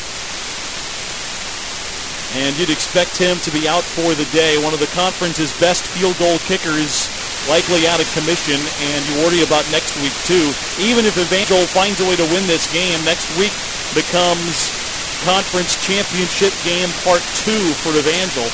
If Missouri Valley wins it, it's over. But the race is anyway in the conference. But if the Crusaders, even if you get it, you've got to get next week too. And then next week, even if you don't get this, next week could be for the national tournament bid. And next week's game every bit as big as this one, Wes. And without him, it does cause a lot of concern. Yeah, he is a major part of our offense and an integral part of our team. He's carried us the past couple of years in a lot of offensive categories, and this year he's had a good year. He's had his rough patches, but that's a huge loss for us, especially today when something might come down to a field goal. So that's a big loss. But look for Evangel to come out and play a very emotional football here in the second half. Under control, but very intense and very set on winning this ball game because they know now that they can stick with these guys and they can win this ball game. Now we will see Sheridan, Michigan native Jordan Bishop kicking off, and he sends a line drive that's made on a leaping catch at the 5-yard line by the Vikings. Returned far side to the 15 and only to the 17. So a good kickoff for Jordan Bishop in his first game action as a Crusader. And the Vikings are going to start inside their own 20 to start half number 2. Evangel outgained Missouri Valley 285 yards to 190. They ran almost twice as many plays, 52 plays to the Vikings 31. 52 to 31, a number of plays ran. Evangel threw for 158. Vikings threw for 139. The shock, though, came on the ground. Evangel 127 rushing yards, Vikings 51. It's a running play to start the second half, though, for the Vikings, and it's going to gain them a couple of yards on a running play near side, but Evangel bottles it up on a handoff to Dukes. It'll go, they say now, for no gain. Back to stopped at his own 19-yard line. A nice play by Cam Bruffett to set his defender and come up and make the tackle. Our secondary is playing well in the first half. Let's see if they can keep it up throughout the second. Oh, it actually a gain of 2. It is slow to move the stick on the far sideline. So second down and 8. Reyes back to throw. Pumps once, lobs it over the middle. It's caught at around the 24-yard line. And the tackle made immediately there. A lob to the tight end, Chris Owens, and we haven't called his name a lot today, but he is one of their top targets. They made a catch there on a gain of 6, third down and 3. Well, Reyes proved that he struggles while he's moving, as any quarterback would, when he has a lot of pressure. So it will be vital for our defense to continue to bring pressure here in the second half. Third down and 3. Vikings at their own 25, early third period. And under pressure, Reyes is caught and sacked and dropped back at the 15-yard line. Good pursuit by the Crusaders. Steven Swillem and about 3 other maroon jerseys got back there. I think Swillem is going to get credited for the sack. And oftentimes in the second half, the opening series is what can determine the momentum of the rest of the half. And there, great stand by our defense to get a tackle for a loss of yards and go 3 and out. Fourth down and 11, and the punter, Jason Maiden, comes in. He's going to knock this away from around his own 5-yard line. Is under some pressure. Line drive punt fielded by Vaughn. He had it, dropped it, has to fall on it at his own 48-yard line. But Evangel will have it there around midfield to start their first drive of this second half at a 14-all tie game. Now the Crusaders' offense back on the field. Normally the numbers reversed when you look at what Missouri Valley does to people, bottling up the run, not giving much up in rushing yards, and getting good yardage on the run themselves. Evangel will bunch 3 wide receivers to the right side, and on 1st and 10 from their own 47, Brimhall gets a late handoff to Meyer, slips past a tackler behind the line of scrimmage, and gets upfield for about a 2-yard pickup to around the 49-yard line. Tommy Meyer with around an 80-yard day thus far. will go down as one of Evangel's top rushers, one of only 7 to break the 2,000-yard mark in his career. Closing in on around, I believe he should have topped by now 200 yards in his career. Has played since his freshman season.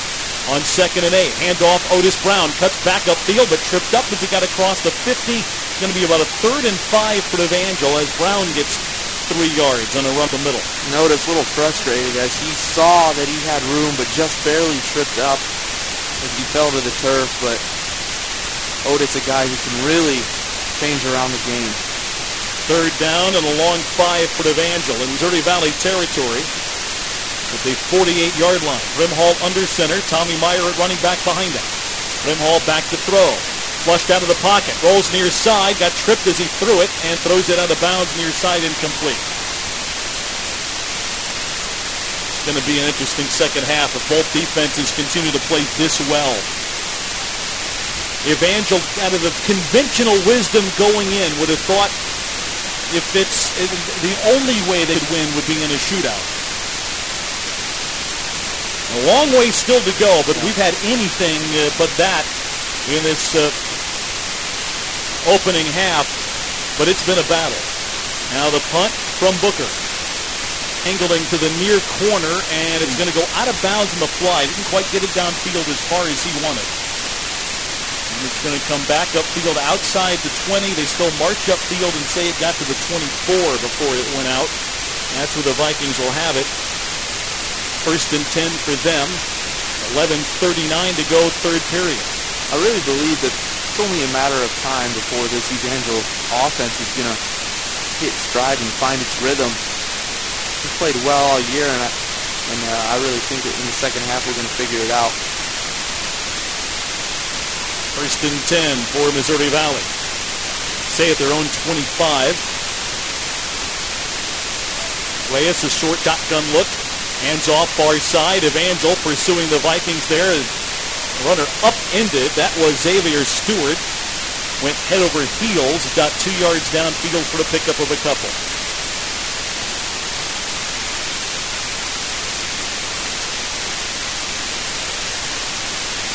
Second and 7 for Missouri Valley. Going from our left to our right in this 3rd quarter. Home white jerseys. Orange helmets, orange letters and numbers, purple pants. Make it a gain of 4, 2nd and 6. Reyes, a sophomore out of Beaumont, Texas. Fakes a handoff, rolls near side, being pursued, and threw it away. Evangel picked it up off the turf. That one obviously should have been whistled down, unlike the end of the first half, but the Reyes had to throw it away, and I don't see a penalty, but the officials are talking it over. Where do we have now? This is always something. Evangel with a sequence of tough breaks toward the end of the first half that we'll recap in a while, but they show 3rd and 10, no marker down. They're going to say that I think maybe they had a grounding discussion, but no penalty flag on their quarterback. It's 3rd down and 6 for Missouri Valley. Ball spotted at the Viking 29-yard line. 2 running backs to the right of Reyes, who's in the pistol. Takes the handoff under pressure again and is caught, bobbled, and dropped. Incomplete pass, and it's going to be 4th and 6 for the Vikings. Well, Lamar Allen was right there and made a good hit on the receiver as he caught the ball and jostled it loose for an incomplete pass. But again, 3 and out, and this Evangel defense is really showing us something, that they can stop the best team in the Heart of America Conference. Vikings lead the league in points, averaging 44 points per game. 2nd best in total yards behind only Evangel. 2nd best passing offense and average nearly 200 yards per game as a team on the ground. Here's Maiden's punt, a wobbly punt, a good one that's going to sail over Vaughn, bounce to the 25, roll behind him inside the 10, inside the 5, and he didn't get to it in time. It's going to be a touchback, and Evangel picks it up, and they're going to be Purnell scramble. They're going to tackle him at the 1, I think all that stayed live. Evangel's going to be pinned inside the 1-yard line. The beanbag went to the end zone. I thought for sure touchback. And now one official saying it is a touchback. Well, that call needs to be made emphatically. Yeah, but I'm still not sure. They've got the ball marked at the 1. That's where Evangel appears to have it. Got to get on the PA here and explain it. Illegal touching in the end zone. Touchback. First down and 10 over 20. Either there was never a flag and they just decided to explain it that way, or that blended in with the yellow end zone in the new turf at JFK Stadium. Either one, at least they got that, and Evangel, I guess, catches a break there. I'm not sure that's actually a penalty. That just touched for a touchback. Not sure it's necessarily illegal. Anyway, it's 1st and 10 Evangel at their own 20. After a touchback you had to hold your breath on. Handoff, Otis Brown sweeping near side, stumbles and dives across the 25-yard line, out of bounds at the 27.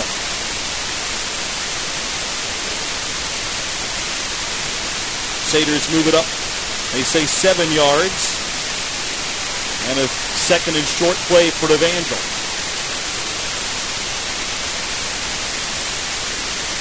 Otis Brown. Not a lot of carries on the year, but a 61-yard per game average, 5 rushing touchdowns, 3 touchdowns receiving. 2nd and 3 for Evangel. McHenry in motion to the far side. Brimhall fakes a handoff, being pursued from behind, throws on the run, deep far sideline, incomplete. Looking for Vaughn deep down the far side. Brimhall may have had to get rid of it before he wanted to, and it's incomplete. Seems like every time we try to pass the ball, there's always a Vikings defender down our neck. Brimhall on the run for the majority of the second quarter, and both drives here in the second half.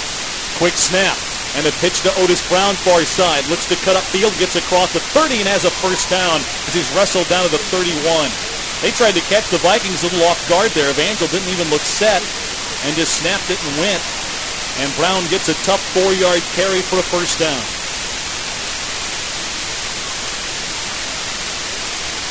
Actually, they got barely just over 3 yards. They spotted that just on the other side of the 30-yard line. 14 all tie, 9:35 to go third period. 1st and 10 Evangel at their own 30. Lob pass completed near side to Mitch McHenry, who's thrown out of bounds at his own 36. And that's been the first time in a while where you've actually seen Brimhall be able to plant his feet and make a solid, strong throw. Most of the time he's been on the run, but you want to continue to see that for the rest of the second half. Mitch McHenry's 4th catch of the day, 73 yards for him on 2nd down and 3. Hand off to Meyer, looking for room to his right, makes a cut upfield and gets about a yard. They were all over Meyer in the backfield. He made a cut upfield and fought for a yard to set up 2nd down, or make it 3rd down now and about 2. Sometimes it's a good play just to get no gain or maybe 1. And Meyer made a good cut to get away from a defender. 3rd down along 2 yards to go. Ball spotted between the 37 and 38-yard line of the Crusaders.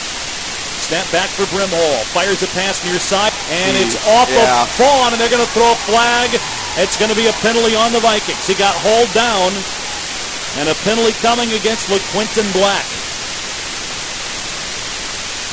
Crowd saw that one as the flag came out. This is going to give Evangel another first down.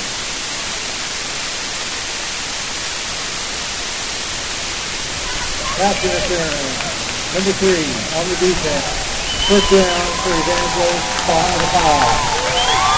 It's a 9-yard penalty, putting the ball at the Crusaders' 45-yard line, and another Evangel first down. 2 wide receivers to the far side of the field, 1 wide receiver to the left. Brimhall again will go to the shotgun. As the snap, Going to hand it off in a misdirection to the near side to Tommy Meyer. Breaks a tackle, gets to the 45, the 50, down the near sideline and checked out of bounds there, but gets a first down to the Viking 43. Just a strong run by Meyer there. He breaks a couple tackles and able to find some room on the sideline. A nice strong run. And once you start to develop and establish the rushing game, it becomes a very, very powerful and dangerous offense. 8:24 to go and counting. Third quarter, we're tied at 14-all. First and 10, Evangel. Pass out of the flat, deflected and nearly intercepted. They had a lead on that play. Yeah. And should have taken it to the house. Instead, the ball dropped by the Vikings defense. And it's second and 10. Black read that play all the way, and one of the best corners in the Heart of America Conference, very physical player. And today we've seen him get called for a couple penalties, but almost had a pick six there. Should have been one. Second and 10 instead. Evangel gets a reprieve.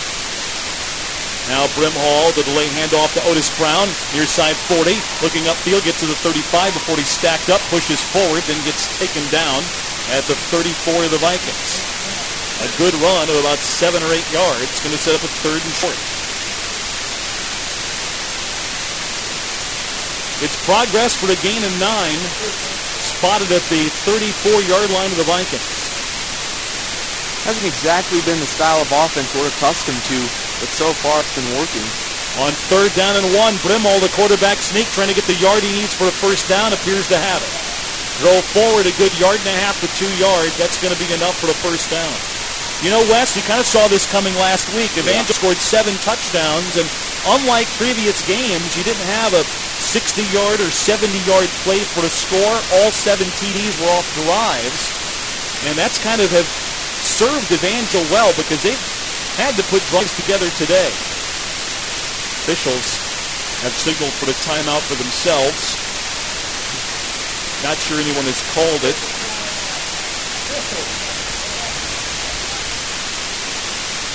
Not sure what they need to get organized and set, but Evangel is a first down at their own, at the Vikings 33.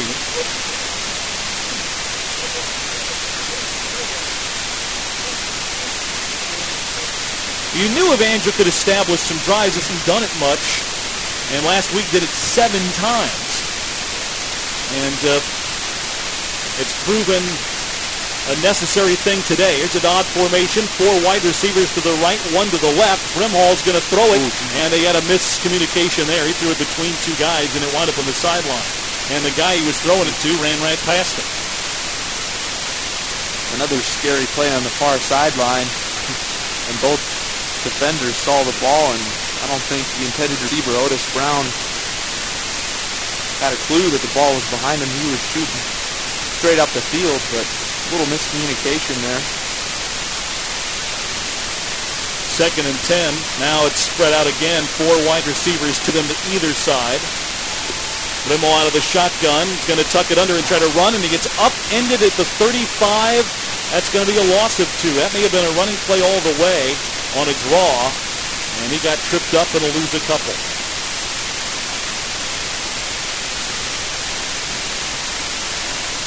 Third and 12 for Evangel.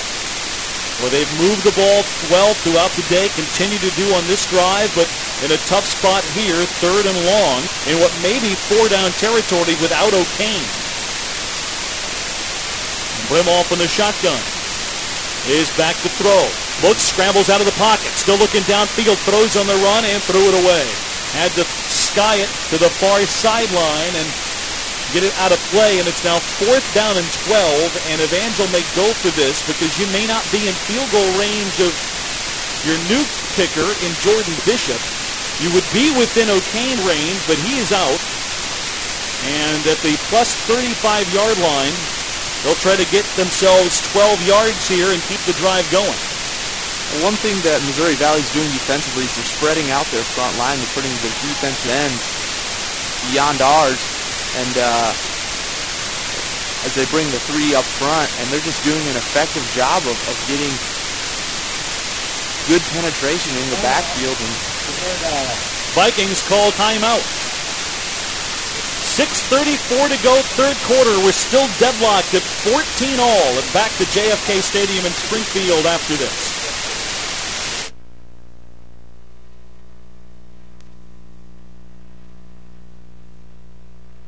All right, Commissioner, hold on. I'll tell him. Honey, it's Phil. The gold reserve is being attacked. Tell him I'll be right there. Don't forget to shut the window.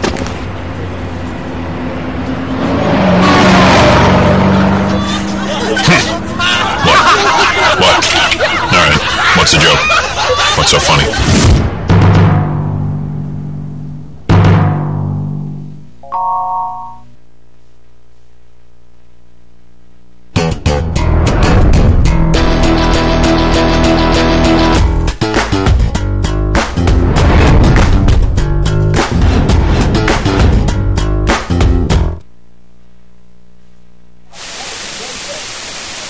Evangel facing a 4th and long. 4th down and 12. The ball is the Viking 35. We're tied at 14 all midway through the third period. Andrew Brimhall at quarterback and in the shotgun. 3 wide receivers to the far side, 1 near side. He's back to throw.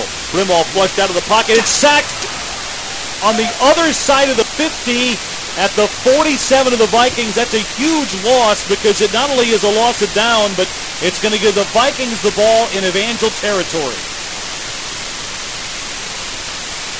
Well, our front five just have got to do a better job of getting a block and sustaining it for a good 3 or 4 seconds to give Brimhall time to step up and make a strong throw. And so far, you know, Missouri Valley is very good at pressuring the quarterback. They lead the HAC conference in sacks. So once again, you see the pressure cause a turnover. Probably the best defensive line in the conference, one of the best in small college football. They give their team the ball at the Evangel 46. Reyes back to throw. Heaves it deep down the far sideline, and a jump ball for it there, and it's broken up by Denzel Purnell, who had terrific coverage on the receiver on the far side. Well, that's just a great play by Denzel, who saw the play happening the whole time, went up, had a chance to intercept it, but just breaks up the play. 2nd and 10 for Missouri Valley. Ball at the Evangel 46. Defense trying to still hold today as Missouri Valley unbeaten, 8-0, 7-0 in the conference in a deadlock game. Handoff up the middle. And they wrestle the ball carrier down, but he gets progress to the 41-yard line, a gain of 5. Josh Lone among the first to grab the ball carrier. That was Keith O'Neill with a run. It's going to set up 3rd and 5.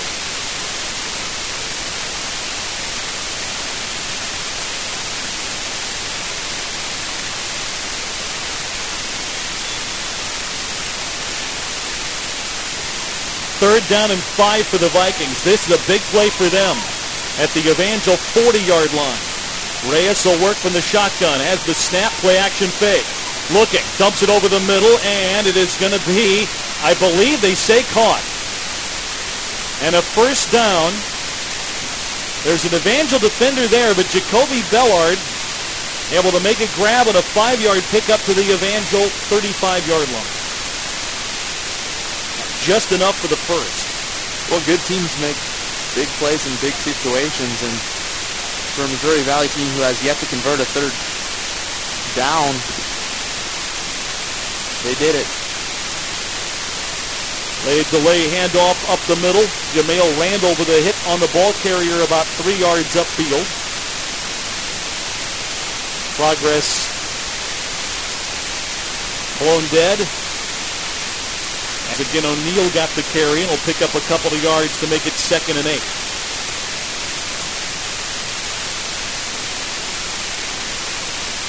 4:50 to go, third quarter. A 14-14 tie. Missouri Valley has yet to have a lead in this game. They trailed 7-0 early. Evangel was up 14-0 at one point.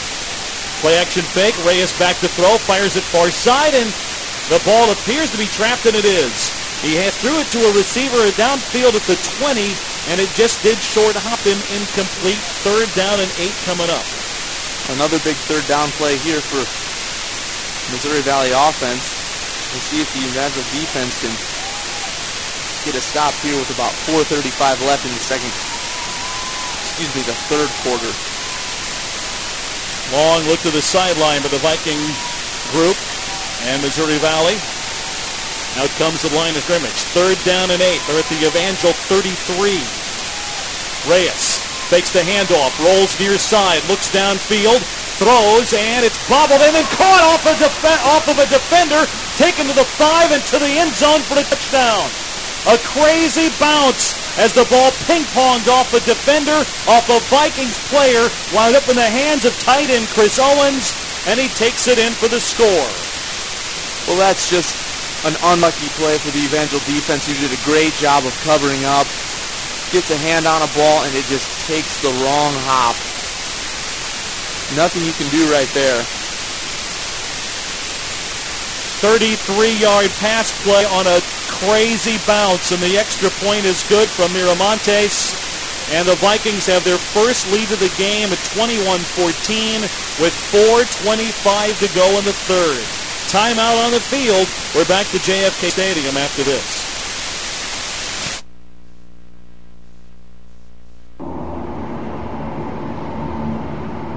This is Jack Thomas.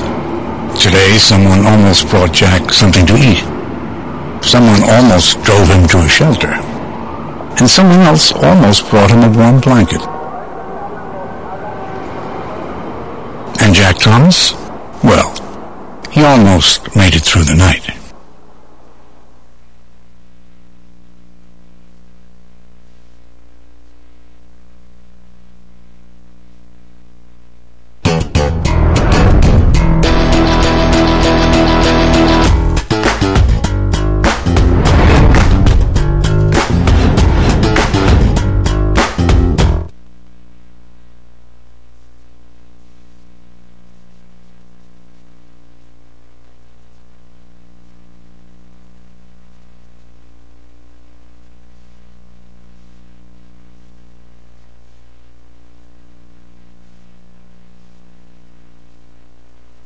Up, and it just didn't roll their way, so things average out in sports, and you expect that at some point we'll catch a break later in the game. 4:25 remaining in the 3rd quarter. A high kickoff fielded by Evangel at their own 7, returned by Purnell at the 25, near side 30, and then steps out of bounds at around the 31, where the Crusaders will have it there, the 1st and 10. Trying to answer the Missouri Valley score that's given them their first lead of this game at 21-14.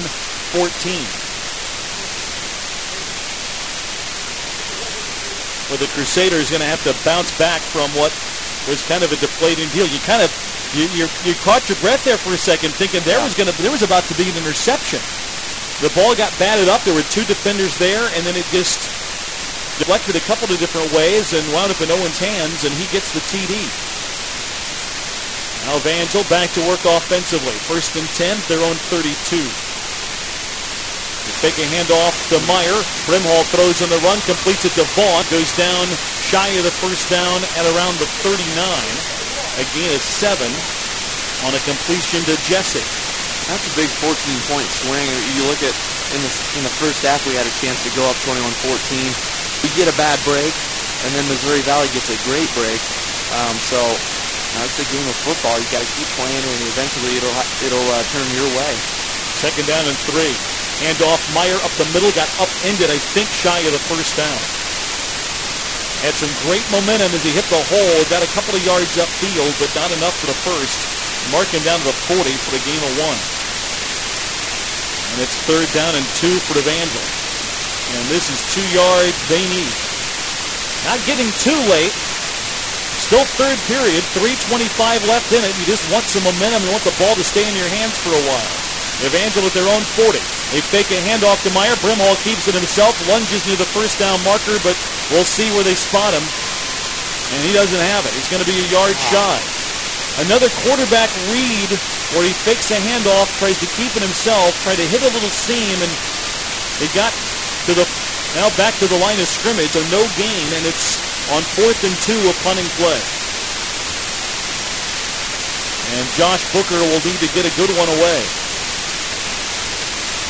Booker stands at his own 25, knocks it from the 30. Spiraling punt. Vikings make the grab at their own 15, return near side. There's a flag behind the play. Couple of them now as the return man, Tyler Davis, upended at the 40-yard line, but that's all coming back. Whole stadium saw it, and that one they've called. And the Vikings will be back in their own territory. 2:36 to go in the third, and again leading 14-7. Blocking back. Penalty was right there. I mean, they called it as soon as it happened.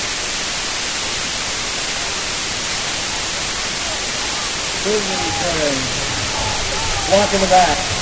Number 29. After distance to the goal. First down.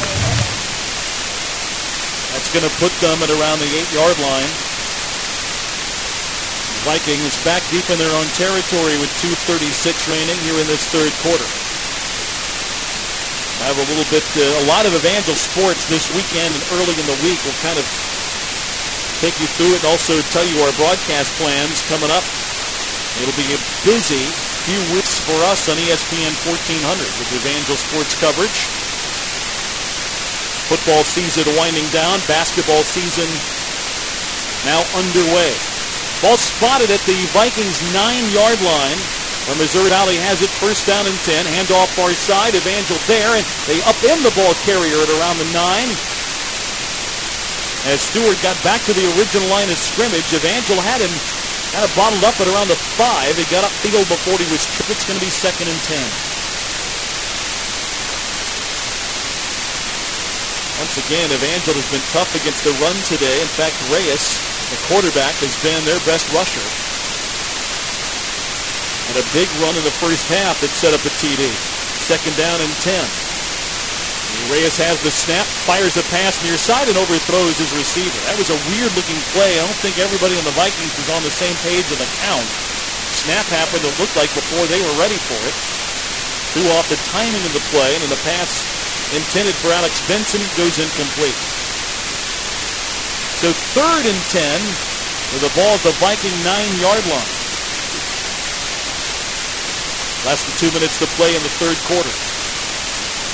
Missouri Valley up by 7 here at Evangel.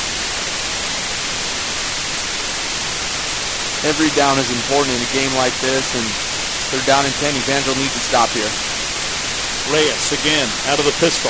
Takes a handoff, rolls near side, lobs it to the far sideline, and it's incomplete. Great coverage there on the far side by Evangel. Now room to breathe for the intended receiver, and on 4th down and 10, out comes the punt team for the Vikings. Inside linebacker. That was Jamail. Jamail Randall just turned into a cornerback there and made a great play. He put his hands up for any possible deflection, and he's had a day. Yes, One touchdown and a fumble return, recovered another fumble and should have had another touchdown. It was taken away on an inadvertent whistle. Now the punt from the goal line. A high spiraling punt that drives Vaughn all the way back to his own 35. Upfield near side 40. They're going to call a block on the back on Evangel.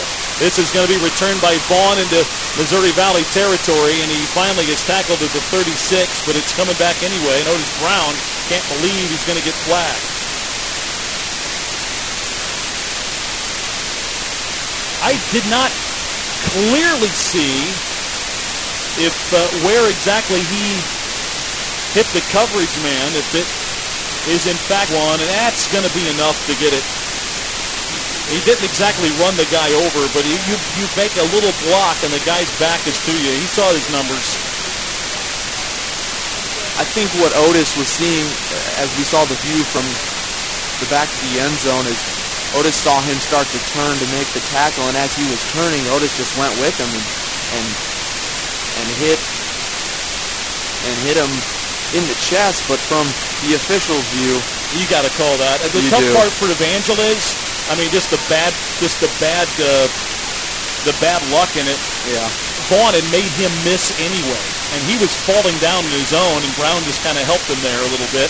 So even if he avoids contact, on his upfield, and the play would wind up standing. Play action fake for Brimhall, fires over the middle, and a leaping catch made by McHenry at the Viking 45.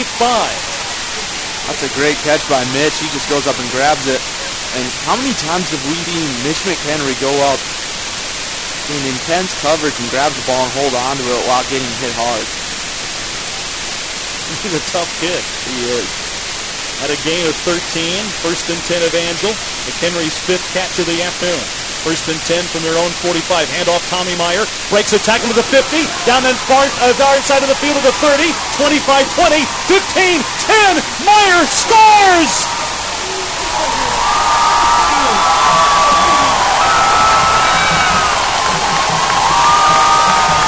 Tommy Meyer got stood up at the line of scrimmage, broke through, then got to the 50, broke a tackle there, and then burst into the end zone for the touchdown.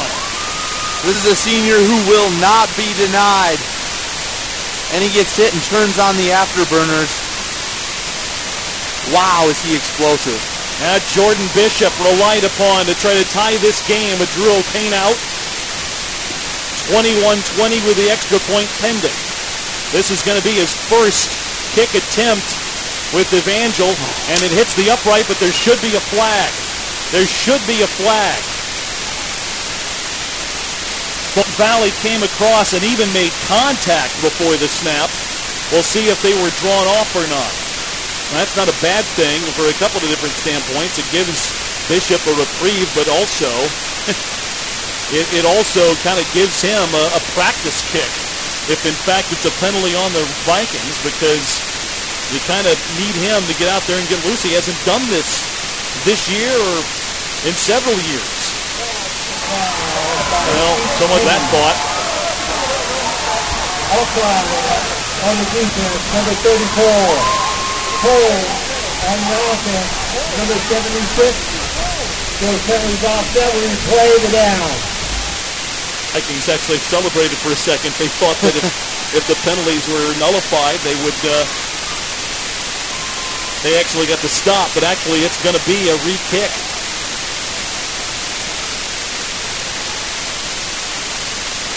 .55-yard TD run by Tommy Meyer. Now Bishop. They try to tie it. 1:05 left to play in the quarter.